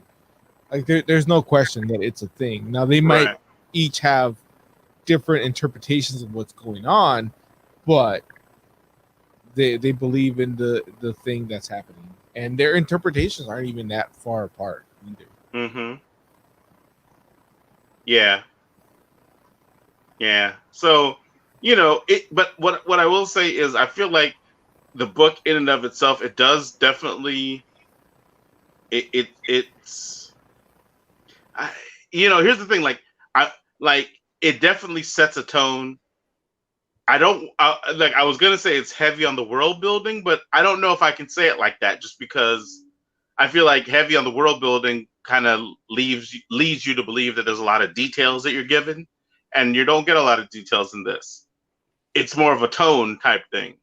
And that's okay, because that's what the story is. Like, the story is like, hey, we're setting a tone, and that's what everything is about. Like the art, which we mentioned Cullen Bunn does the writing. The art is in Volume 1 is by Vanessa R. Del Rey. And she not to be confused with the centerfold in Larry Flint's Husker magazine 1997 Vanessa Del Rey. Oh, okay. Well, there you go. Sorry. Or is it the same person? Why you putting limits on her? Why you putting limits? Oh, she needed the initial for a reason. Got it. So, it's a thing where, like, I feel like everything in this book is very intentional in regards to setting a tone. And it's eerie, like, I mean, there's definitely points in the book where I know for me, like, I was like, I don't know what's about to happen next. And this page turn could be anything. You know what I'm saying? Like, I literally, like, that's how I felt. I was like, I don't know what I'm about to see. Like, I have no idea. And it's that kind of book, because, it's like that. I guess that's the part of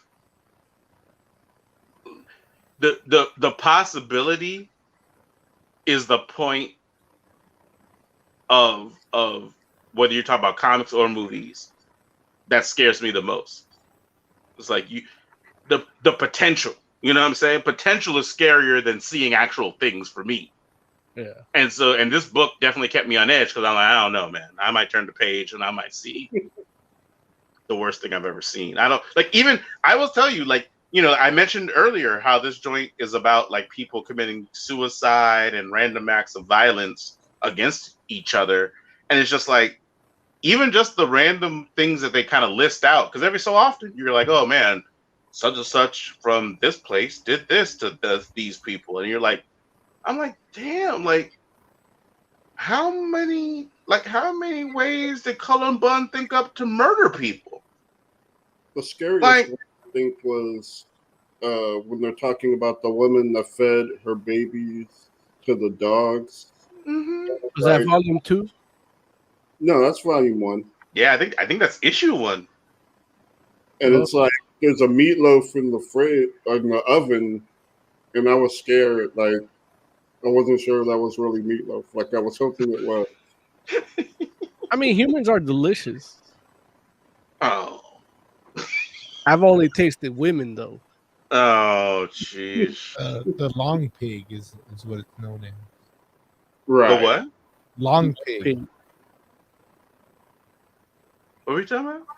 Long pig is what they call the long pig. Got you. Well, we talked about the pozole, the original Aztec recipe for pozole. It had people in it. I do remember. So the Christians made it pork. Right. It's good for the hangover. Yeah, there's a reason for that. You are with meat.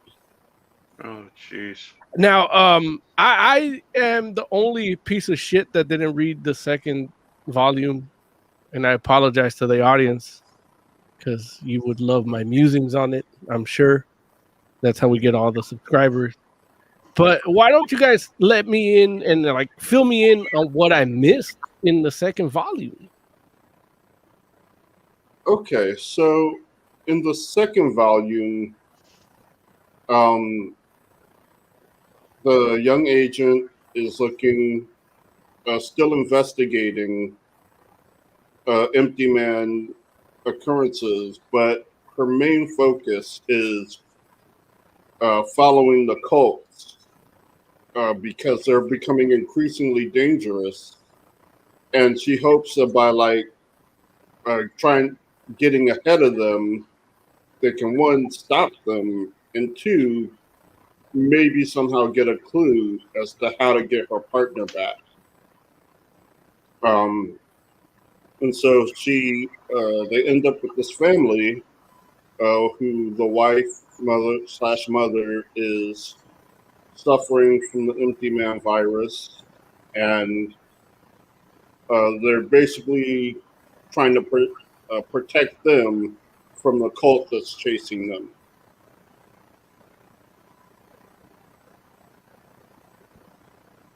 Okay. Yeah.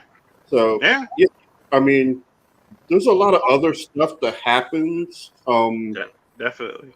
With the manifestations, and we get more lore into how the Empty Man is a transceiver, and the human minds are receivers, and the reason they do fucked up shit is because they're misinterpreting the signal. And one of the kids actually shows a picture of what the Empty Man's world looks like, and it's a stark contrast to what we see when we look at the Empty Man's world. And I don't have that for you. I don't have that. But it kind of happened in the first volume too, where he's in it, and it's like what you see is what you see, but it's not what it is, right? Like they had that conversation too. But we actually get a picture this time. Okay. Which it was really striking to me, like, because of how dark and how gritty and how everything is looked. To see this one picture, like, it almost looks like it doesn't belong in the book. And so that's basically what's happening for the second book. Without spoiling it too much, Oz, what did you think of like volume 2? Without spoiling it too much, I mean, okay, then I agree with Joe. There, it's I guess same as the first one. I mean, the art fits the story. It's actually, I think the art in the second book was just a little bit better, but it still had that like you wouldn't know that they were 4 years apart. And I don't know, is it the same artist? No, it's a different artist. Oh, well, then he did a good job of, like, he read the first one and kind of went along with it. Yeah, I think it's Jesus. I can't remember his last name, but it's Jesus, maybe Havana. Well, then he did a great job of picking up where the first one left off, because it could have been the same one for all I knew. You know, like I said, they could have come. These books could have been one right after the other, not 4 years apart, like they really were. And yeah, it's good. Jay said really encapsulated a lot better than I can. Yeah, I will say that, the second book definitely picks up where it's a little bit longer too, I think. It is. It's 2 more issues. Okay. Yes, 8 issues. Yeah. So, but it doesn't feel longer either. No. Which is gonna transition us into the movie. I feel like that's where we're starting to go.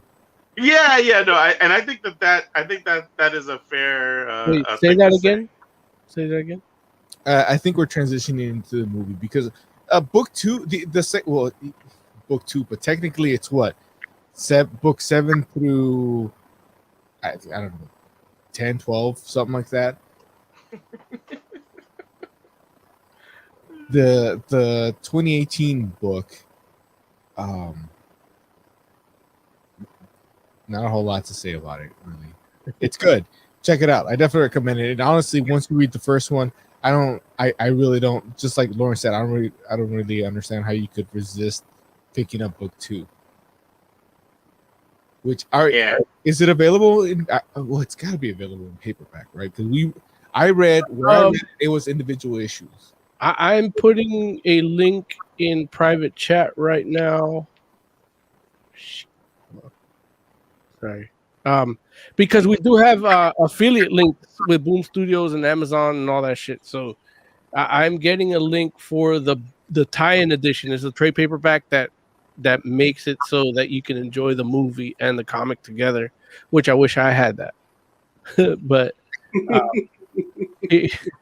we'll get to that in a little bit. But I'm putting I put the link to the movie in our StreamYard production chat, in the private one. And then the second link I'm putting is the actual book, that movie. Like they put a bunch of shit together to tie it in. And then in the description and all that, all our Fantastic Forms Live, you're gonna get the actual comics if you want. So if you click those links and buy them, please do, because they'll help us out and all that. The end. Yeah, I will say this. Like, my initial plan was I was going to read the first volume, then I was going to watch the movie. And I was going to say, like, you know, and if I have time, I'll read the second volume.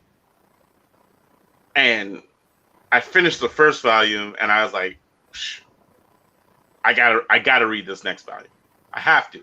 Like, I was like, it doesn't make sense. At the very least, I'm going to start it. And if it's like something where it's like, okay, well, it seems like it's like a completely different story than what I was reading before, maybe I'll go back to the movie then. But yeah, I literally ended up reading 8 issues in one sitting. Hold on. This link that you posted to the Empty Man movie tie-in edition. Yeah. Is this anything that we've already read, or is this like a whole, like, its own thing? It looks like it might be its own thing, but that'll help you bridge the two. Okay, because I'm not seeing any like preview pages, so I can't really. No, you don't. But let's see. And that's the thing where I 100, and that's basically what I was gonna say was I 100% believe that whatever tie-in edition they have, it must be a separate comic from volume 1 and volume 2, because I know I watched the Empty Man movie. Okay, so are we getting into the movie then now? Because it seems like. Oh yeah, do we need to play the theme mode? Yeah, I'll play the theme. Play the theme. He doesn't. Should I do scary movie theme or scary comic movie theme? There's a comic movie. Scary? Do we have 2? Look, whichever one. Comic movie then. Let your heart move you. I'll do well, it's not a scar. That's what I was working on earlier. The scary comic movie one, but we don't have that. We have a movie review and a scary movie review. What does the Empty Man tell you to do? Do just the movie one. Okay. That's what we have. Comic book theater. Comic book theater.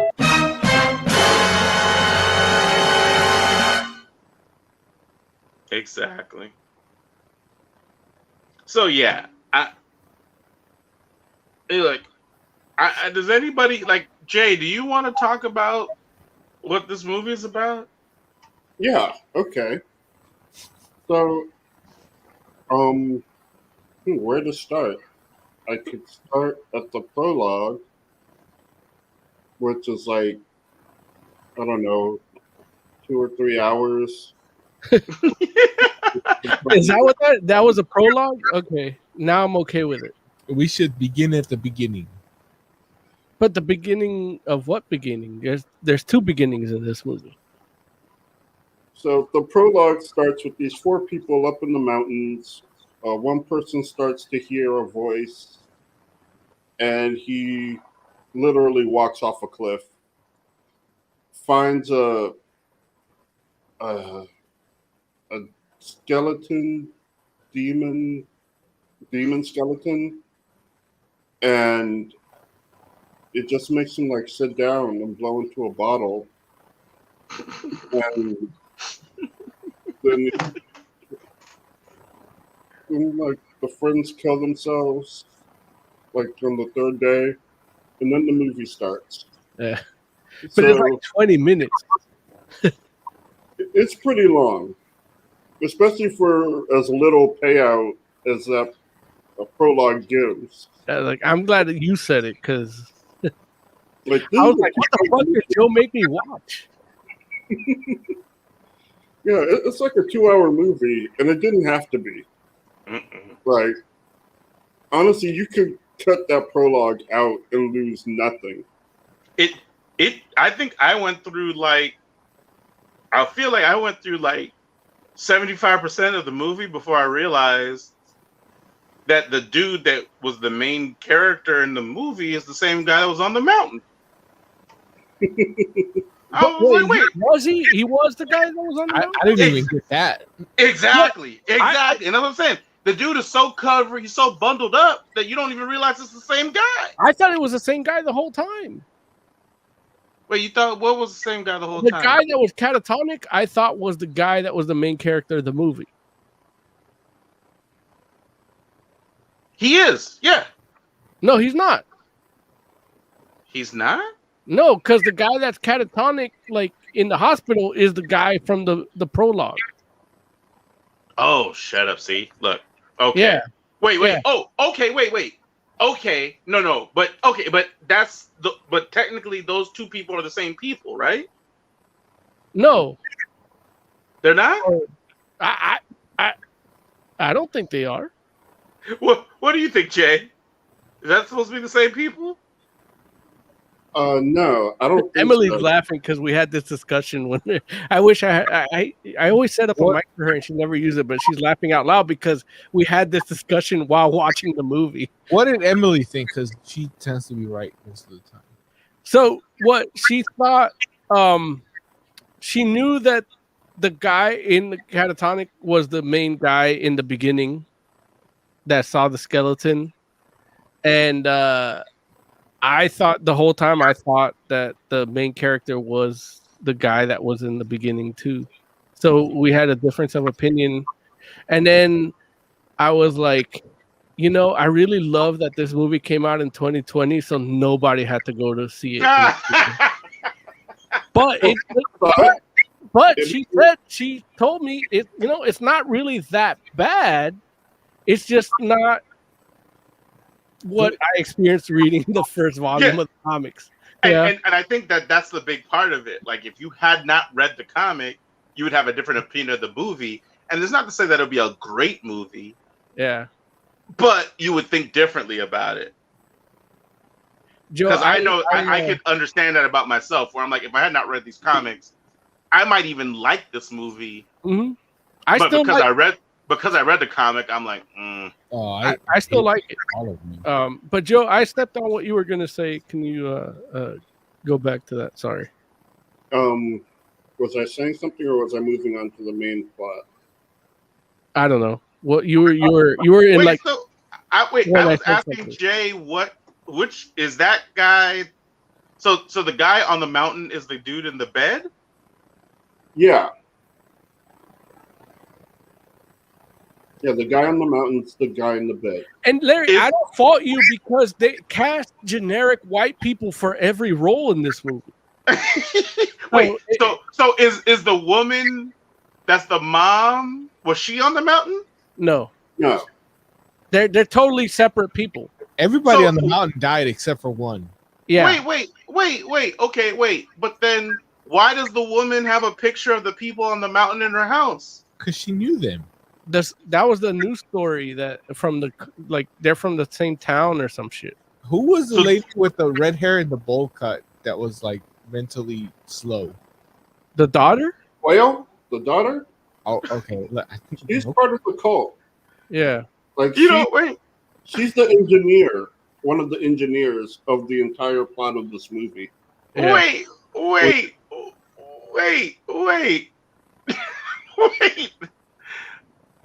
So the mom just knows those people? They're And that's neighbors. all? They're neighbors. Like Small town, Lauren. the mom, like what? Here's the thing. The I don't know about the second trade paperback because I didn't read it, but the first No, issue, don't worry about the comics when it comes to this movie. even the second one. Okay, No, so you don't have to worry. Like you don't have to worry. Nothing you read is relevant to this. okay. So allow me to elaborate on this movie based on somebody that didn't read the second part and was trying to connect it, knowing that he didn't read enough comics, and trying to see, okay, this might work. The whole thing with the Taupu, the Taupu, that concept of principle made flesh, mind over matter, like that's not in the second arc of the comic at all. No. Oh man, because I like that concept. I love that concept. One of the best Supernatural episodes was that concept, and you know, it is seeing them do it for a negative thing here was refreshing in a Lovecraftian way. Like it was, because the Lovecraftian way is like there's no good or bad. It's just destruction, life and death. Boom. Yeah, but yeah. Okay, so I did like that, but they didn't do it right. Yeah.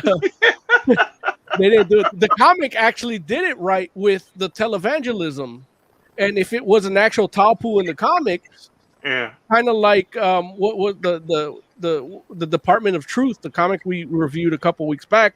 Link up here somewhere. Like that actually plays into this, and that helped me enjoy this movie a little more, even though they didn't do it as good as that comic did. But I was hoping that the second comic would do this, and it's like, oh, this is what they took from the comics, and it turns out like they really.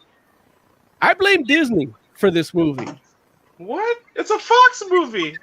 Well, it's a Boom Studios movie. Boom Studios actually sold part of their shit to Disney, and then Fox got bought by Disney. So, yeah, I blame Disney. Oh, jeez. Okay. Yeah. Let's blame Disney. One of the things we should mention, or one of the things I feel like mentioning, is that this movie was written after the first arc, but before the second.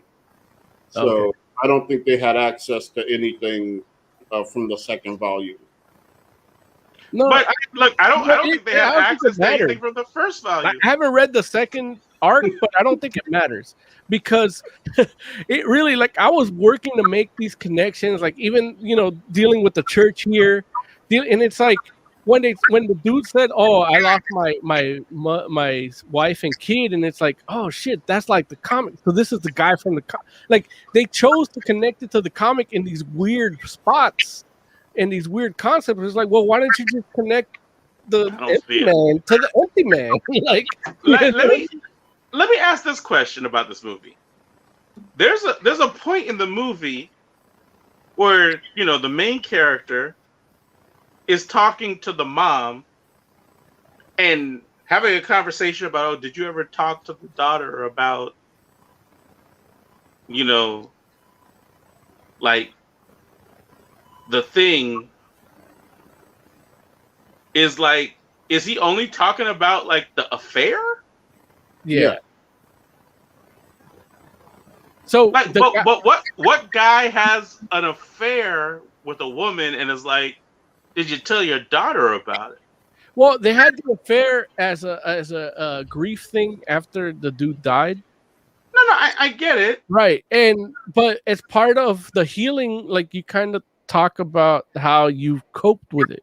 You know, when you deal with that's like it's not too strange. What's strange is that it's not too strange. Did you talk to the daughter about that? To me, that's not strange. Look, I just told you a story where I walked like a kid from a candy store out of Larry Flint's office. So it's not that strange to me. Like Larry Flint made videos about that. Yeah, but No, yes. Lawrence was actually offline for that story. Oh, you didn't hear that story, Larry? Oh man, you missed a great obituary. All right. Sorry. I didn't prepare an obituary. I didn't, but you know me, I'm a one-shot magnum. I had that Larry Flint story in the back of my brain for when he died. Oh, When I was jeez. Okay, gotcha. when Larry Flint I died, I missed have it. to tell this to somebody. Yeah, I'll go check out the archive. yeah. Don't All worry. right. But yeah, it's not that weird to me. What's weird to me is that the daughter created this concept of principle made flesh, of thought, of mind over matter, and created this creature, this person to fuck her mother. I mean, listen, I'm right there with you on that. Yeah. No, But I get that. Wait, what, Jay? What? Well, he watches anime. No, the reason why she needed material, and when you need material, you go to who you're closest to first. So it's like a lot of writers, especially like a lot of the writers I know, like in animation, like the characters they create are based off of like their siblings, like their parents, like the people close to them, and that's just what happened here. So so did she base that guy on somebody that did fuck her mom? No, in fact, the mom never actually fucked him. Right. I get that. That's just his implanted memory. He's like Wolverine, but Lovecraftian. Right. I do love. So wait, so none of those conversations actually happened? No, that's all his implanted memories. Oh, jeez. But she put that implanted memory that he fucked her mom. Like, I don't know. I guess maybe trying to bridge some, because they do talk about sorrow and guilt being like the energy that really harnesses it, And so this guy doesn't exist at all. No, he didn't until they thought him up. Okay, so he didn't actually have a kid or a wife? Never. No, none of that. No. And even like because he kept saying I grew up in San Francisco, like I know New Age shit. Yeah. But he kept saying that like out of context at some points too. Yeah. And then I didn't notice that. I was tripping out, and then Emily's like, "Yeah, that's weird." And it's like, and then when it comes out that he's just that's part of his like essence that they implanted to create him, it kind of like it makes sense. And overall, the movie itself does succeed in one aspect, like the comic does, to create a mood. And yeah, I give it that. If I didn't read comics, like I'm not even gonna say I'm a fan of this comic and I hate that they did it, but as a purist, as the person I am with comics, it's like, dude, why is it like the weirdest shit? Like even the design of the empty man creature monster thing, like why would you just go with this like I know what you did last summer shit? Like compared to like what the comic was, like I mean the comic had a panel with a gateway made of skin, and then here I don't see none of that. Like I just see a dude in lotus position superimposed on the black picture. Like that's the closest to a gate we get here, so I could be I did enjoy the movie, not as much as if it would have been like the comics, and I can, as a horror movie, like if I would have gone to the theater and just see this like on a whim because I saw the trailer, like I'd be okay with. But from a comic fan, like, dude, like why pick comics to not be like the comics, Especially from Boom Studios. And well, I blame Disney, but but look at Larry's disgust when I say blame Disney. Oh boy! Yeah. I just say Disney makes comic book movies that are like the comics for the most part. Yeah, I'm sure Scarlet Witch is just like the comics. Oh, yeah. I mean, look, we gonna see what happens at the end of WandaVision. It might be even closer than we thought. Look, or it could be not what you ever thought. I mean, okay, like either way, the essence of the character is there right now.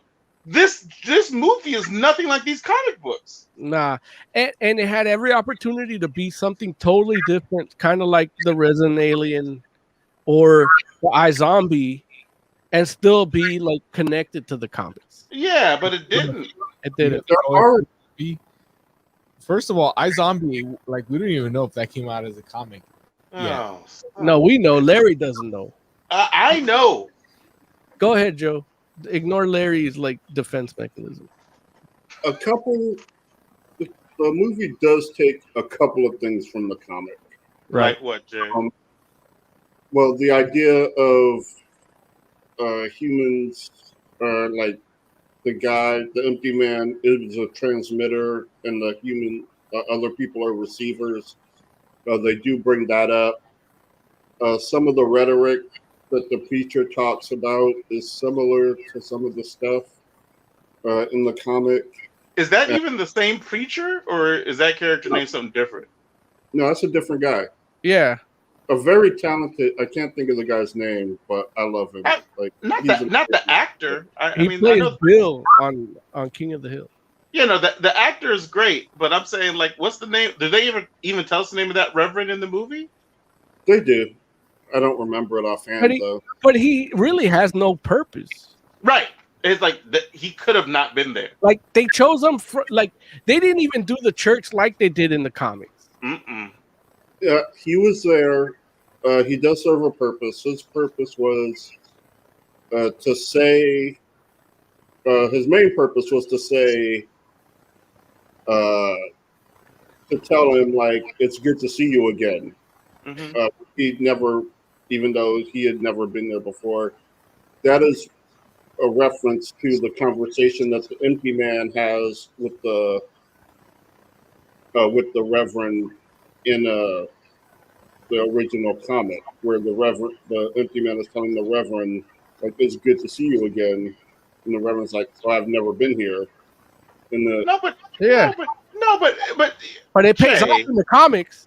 Right, exactly. That scene could have been deleted from this movie, and it would have still been the same movie. And that's the thing where it's like, I recognize that that's something that happened in the comic book. I need another drink. I'll be back.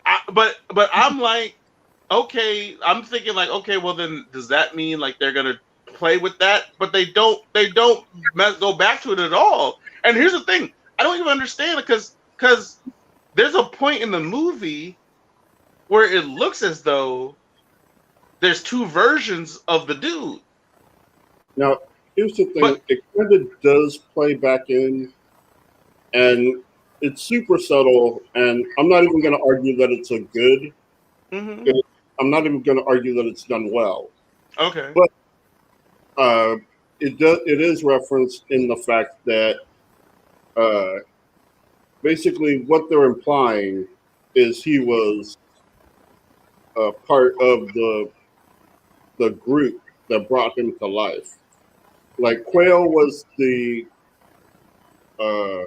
architect, but they needed a whole group of them to actually manifest her story into existence. Uh-huh. And he was there.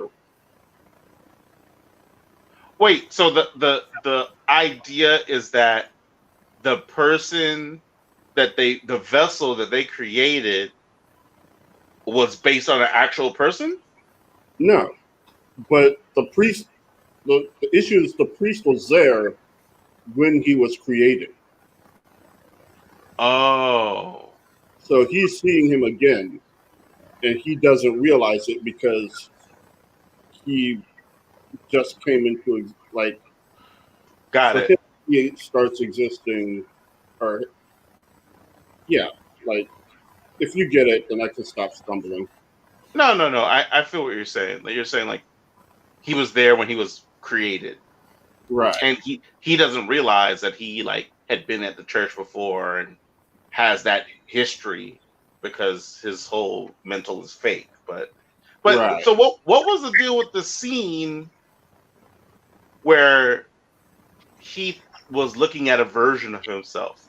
Oh, Emily just told me about that while I was pouring my drink. She doesn't want to come and do it. Baby, you sure you don't want to say it on mic? So she said that throughout the movie they keep flashing to that hallway with a chair in it, and then And then at one scene, he doesn't have a penis, so I don't know how he fucked that chick's mom. But he didn't fuck her, so yeah, he doesn't have a penis. But she said that that's probably where he came into being, like that they were surrounded there, thinking him up, and that was that. I don't. But what about the scene where he's looking up at himself on the catwalk? That was from a Lovecraftian standpoint. Like I see that he's reliving that moment, and they're showing him reliving it instead of remembering it. I interpreted that differently. The chair thing? No, the looking at himself Okay. on the catwalk, where I think they actually did, like, they remanifested him for a second, where he was able to see both of them, where you did have actually two of them.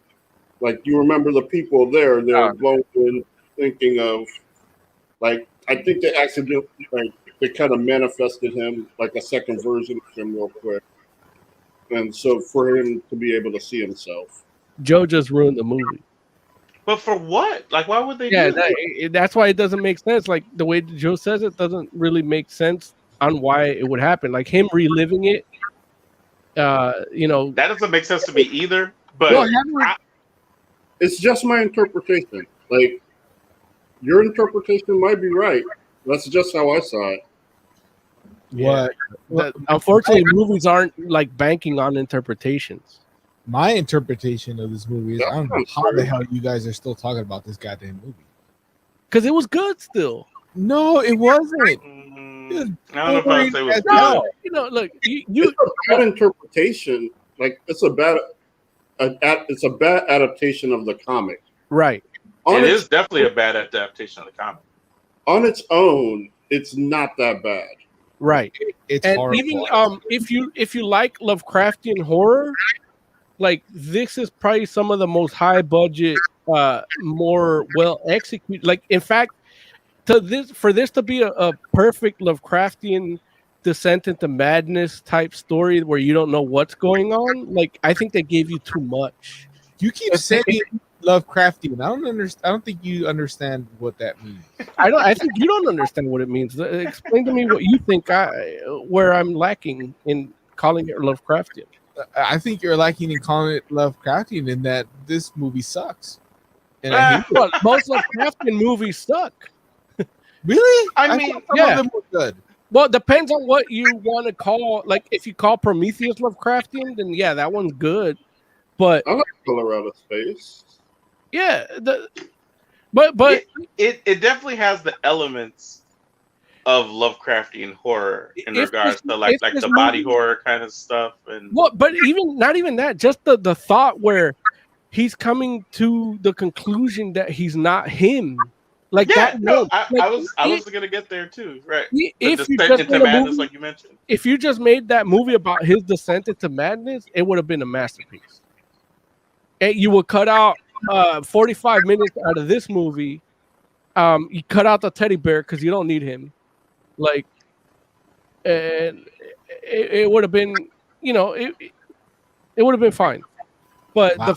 the fact that it's based on a comic and it does what it did, it's like, you know what, this gets a 3. You said masterpiece. Wow. Like, the best part of this movie was the first 20 minutes before the opening sequence. It would actually remind me. That's how I met Joe. I met Joe in a cavern with a weird skeleton. That's how we met. What? Yeah. That movie brought me back to when I met Joe. It's like there was ants all over the place and everything. That's probably why you enjoyed it, because the first 20 minutes is a much better movie than the rest of the, what is this, like 3 hours long or It's something? 220. Figured, or literally 2 hours. Okay, so the first 20 minutes, like if it ended after the first 20 minutes, that story then I'd be good. But then it's like these people just talking non-stop about nonsense. No, it doesn't even matter. But that's the thing. Like, if you look at this as a noir detective story, like it was like you look at like Tinker Tailor Soldier Spy and this movie with the investigation and espionage and trying to figure shit out, like the timing, the amount of time was fine. If you look at it as a horror movie that's supposed to scare the shit out of you, this movie took way too long and didn't do a lot. And if you look at it as a drama thriller, like you'll watch The Forgotten and be like, oh man, Julianne Moore is great. And it's like this and The Forgotten is not that different. And that's probably that might be the real issue, because I expected this to be a movie that would make Lawrence pee his pants. Yeah, no, this movie gave him a hard on, I think, twice. Well, speaking of, we do need Lawrence. Like, how scary was this movie? How hard was it to watch for you?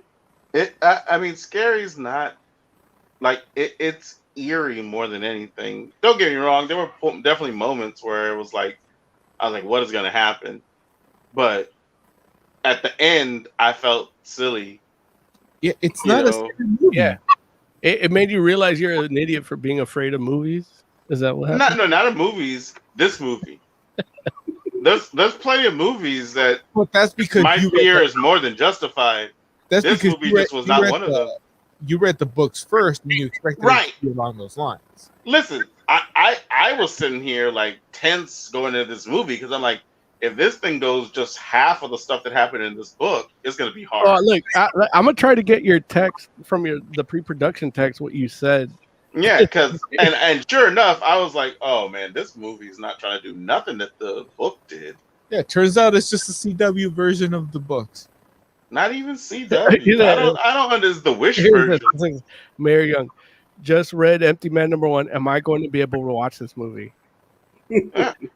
That was the question, because I was like, and nobody answered. That's no. And I was just like, well, whatever. I guess we'll see.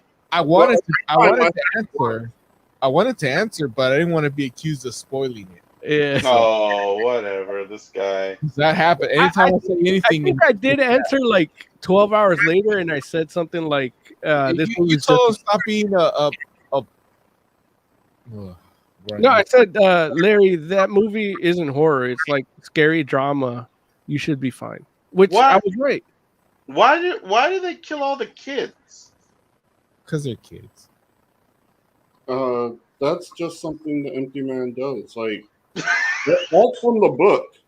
Like, that's from the book. Like, no, but Jay, you can't. So here's the thing: you can't be like, well, it's from the book because it makes sense in the book. It doesn't make any sense in this movie. It does if you read the book. It doesn't. I read the book. I read both the books, and I'm just like, the reason in the book is in the movie. I thought those were her friends. Why are they all dead? Like, what happened? Like, I don't even understand. Like, I'm just like, there's no good reason. When you get the Empty Man virus, like when you get the Empty Man virus, you try to kill people. But there's no virus in the movie. Well, they say the word virus once. Yeah, but that's the whole point. Whereas like they say things that happen in the book and it has no context in the movie. Exactly. Like, why the fuck? Like why would they choose this for? Like I had this like. Emily was like, please, can you just sit down? Because I would stand up and yell, like, this is where they choose to follow the comic?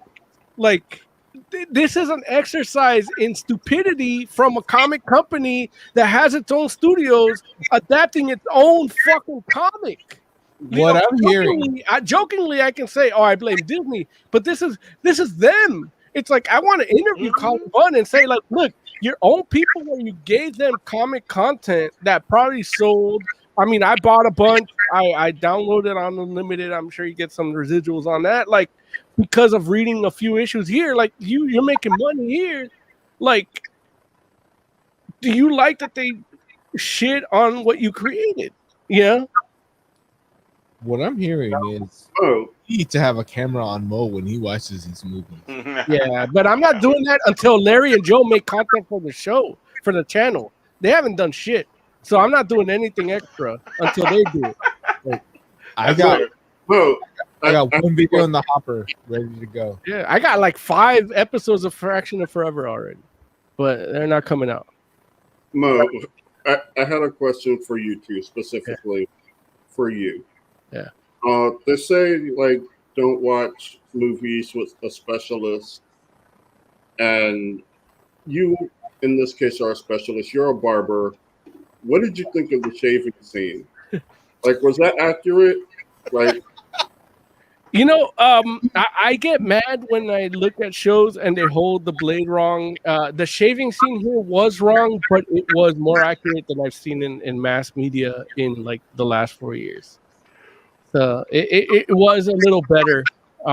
Yeah, 'cause even the blade that she used, like the thing is she straddled the guy to do it, and it's like, yeah, if you really like want to do it right, you got to be right at it because you got to have both eyes on it and both hands at that angle. And he's not in the chair; he's on the bed still.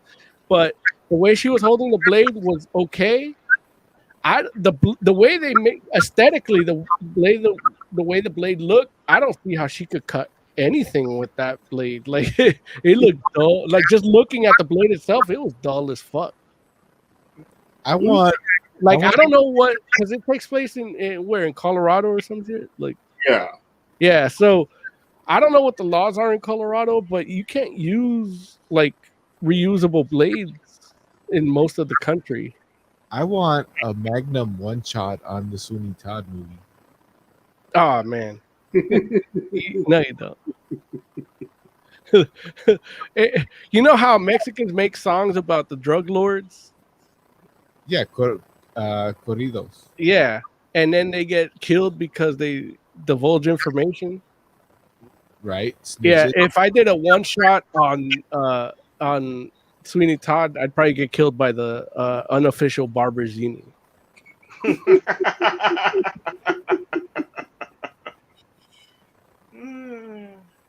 all right, so I guess it's probably time for us to start rating things. Mm-hmm. Who wants to go We didn't first? pick the books, did we? We 5 did. out of 5. Everybody loves it. 5 out of 5. Oh. I really do like the books. The books are Joe, can you do me a quick favor and just copy and post those links in the comments so that people know to get them? Because Yeah. we'll get the money. Do we have an affiliate program? Yeah, on Amazon. Okay. Yeah, click those links. Help us out. Support your local streamer. Your local Amazon. Like your old local Amazon delivery guy. He needs a job. So all those links are for the Empty Man, like the companion, the movie, and the 2 volumes. You can get on Amazon. So, as far as the movie goes, I'm gonna give it a 2. Yeah, I feel kind of bad that we have an affiliate link for a movie that I think sucks. That's okay. But thing is, you heard us talk about it. If you want to check it out, just buy it, and you know what you're getting into. Yeah, I'm gonna give it a 2. I like it. It's definitely.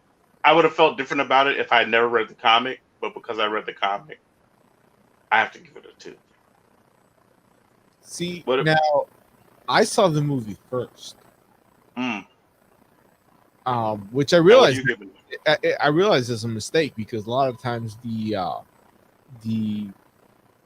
Hollywood media, I don't know what to call it, is better done than the books because books tend to be a slow burn, and even if the books are better, they ruin the movie.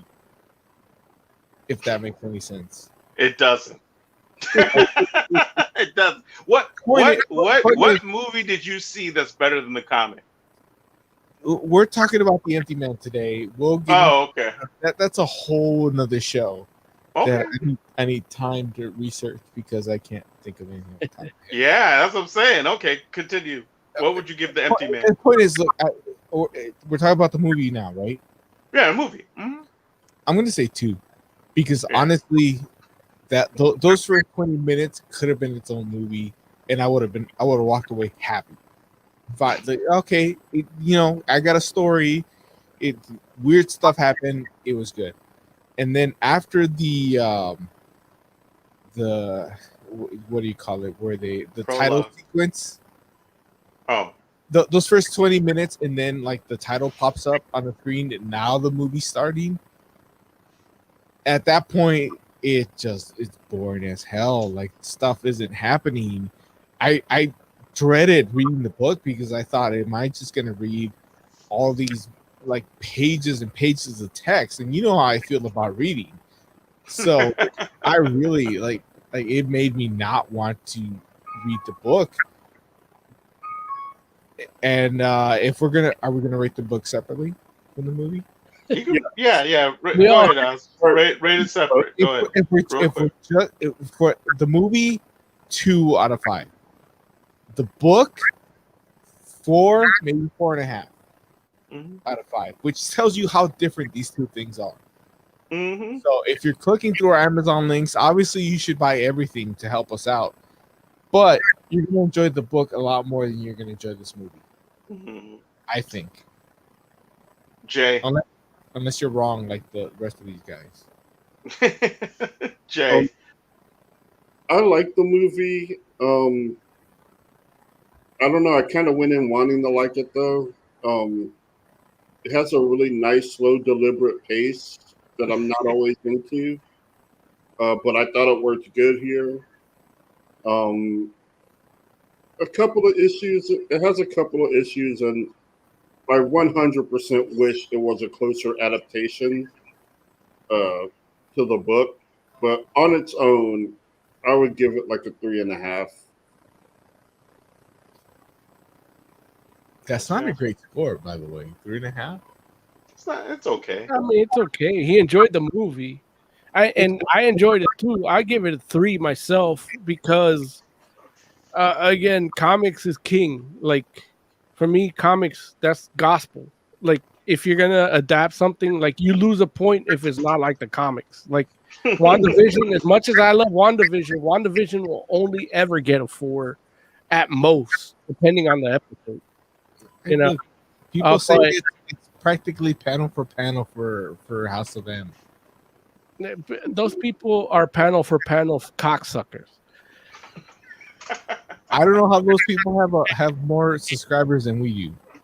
Because they say shit like it's panel for panel House of M. Like the truth hurts. People don't like the truth. And honestly, I blame myself because I tried to call them out on their crap, but I think when you comment on their videos, it helps them. Well, So- no. Here's the thing. Like here, you can link. So here, look. Remind me to tell you about these in post production after the show, because they're we got a lot of work to do. I tried to try to call people out on their bull crap, No, but I think it's helping them. No, you can just link to our show. Like, okay. But here's the thing. That's where the post-production talk comes, because we can actually set chapters onto our live streams where we talk about things and correct it. And the link you put is to that. They don't have to watch the whole episode. They could just watch our commentary. But we need to all collectively work on making those chapter markers. From chat, Subculture Girl, the lovely Subculture Girl. Hold on. Says, having not read the comic, I give it a 3.5 as a horror movie. And that's where I'm at too. As a horror movie, like if I would have gone to see this in the theater on a whim, I would have enjoyed it. It doesn't do the tropes of, and not even tropes from horror storytelling, just from like mass media horror that you're just going to get at the theater. It's like, okay, a jump scare every now and then. This was a slow burn. Like,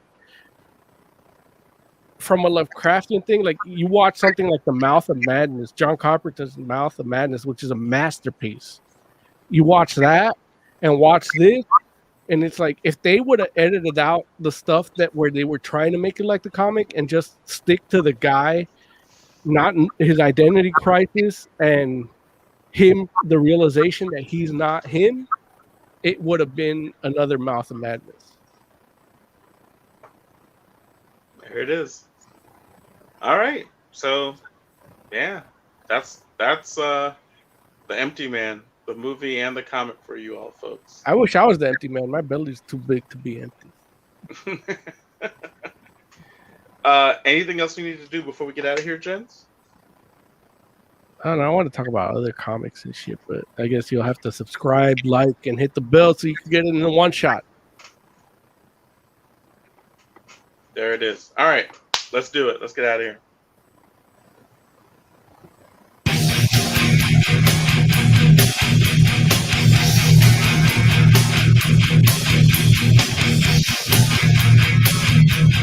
Or not. No. Oz, give me some final thoughts, buddy. I need you guys to tell me what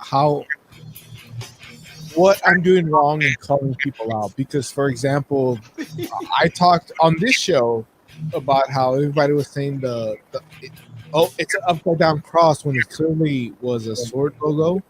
Yeah. Try calling people out on their videos in the comment section, but I think I was helping them.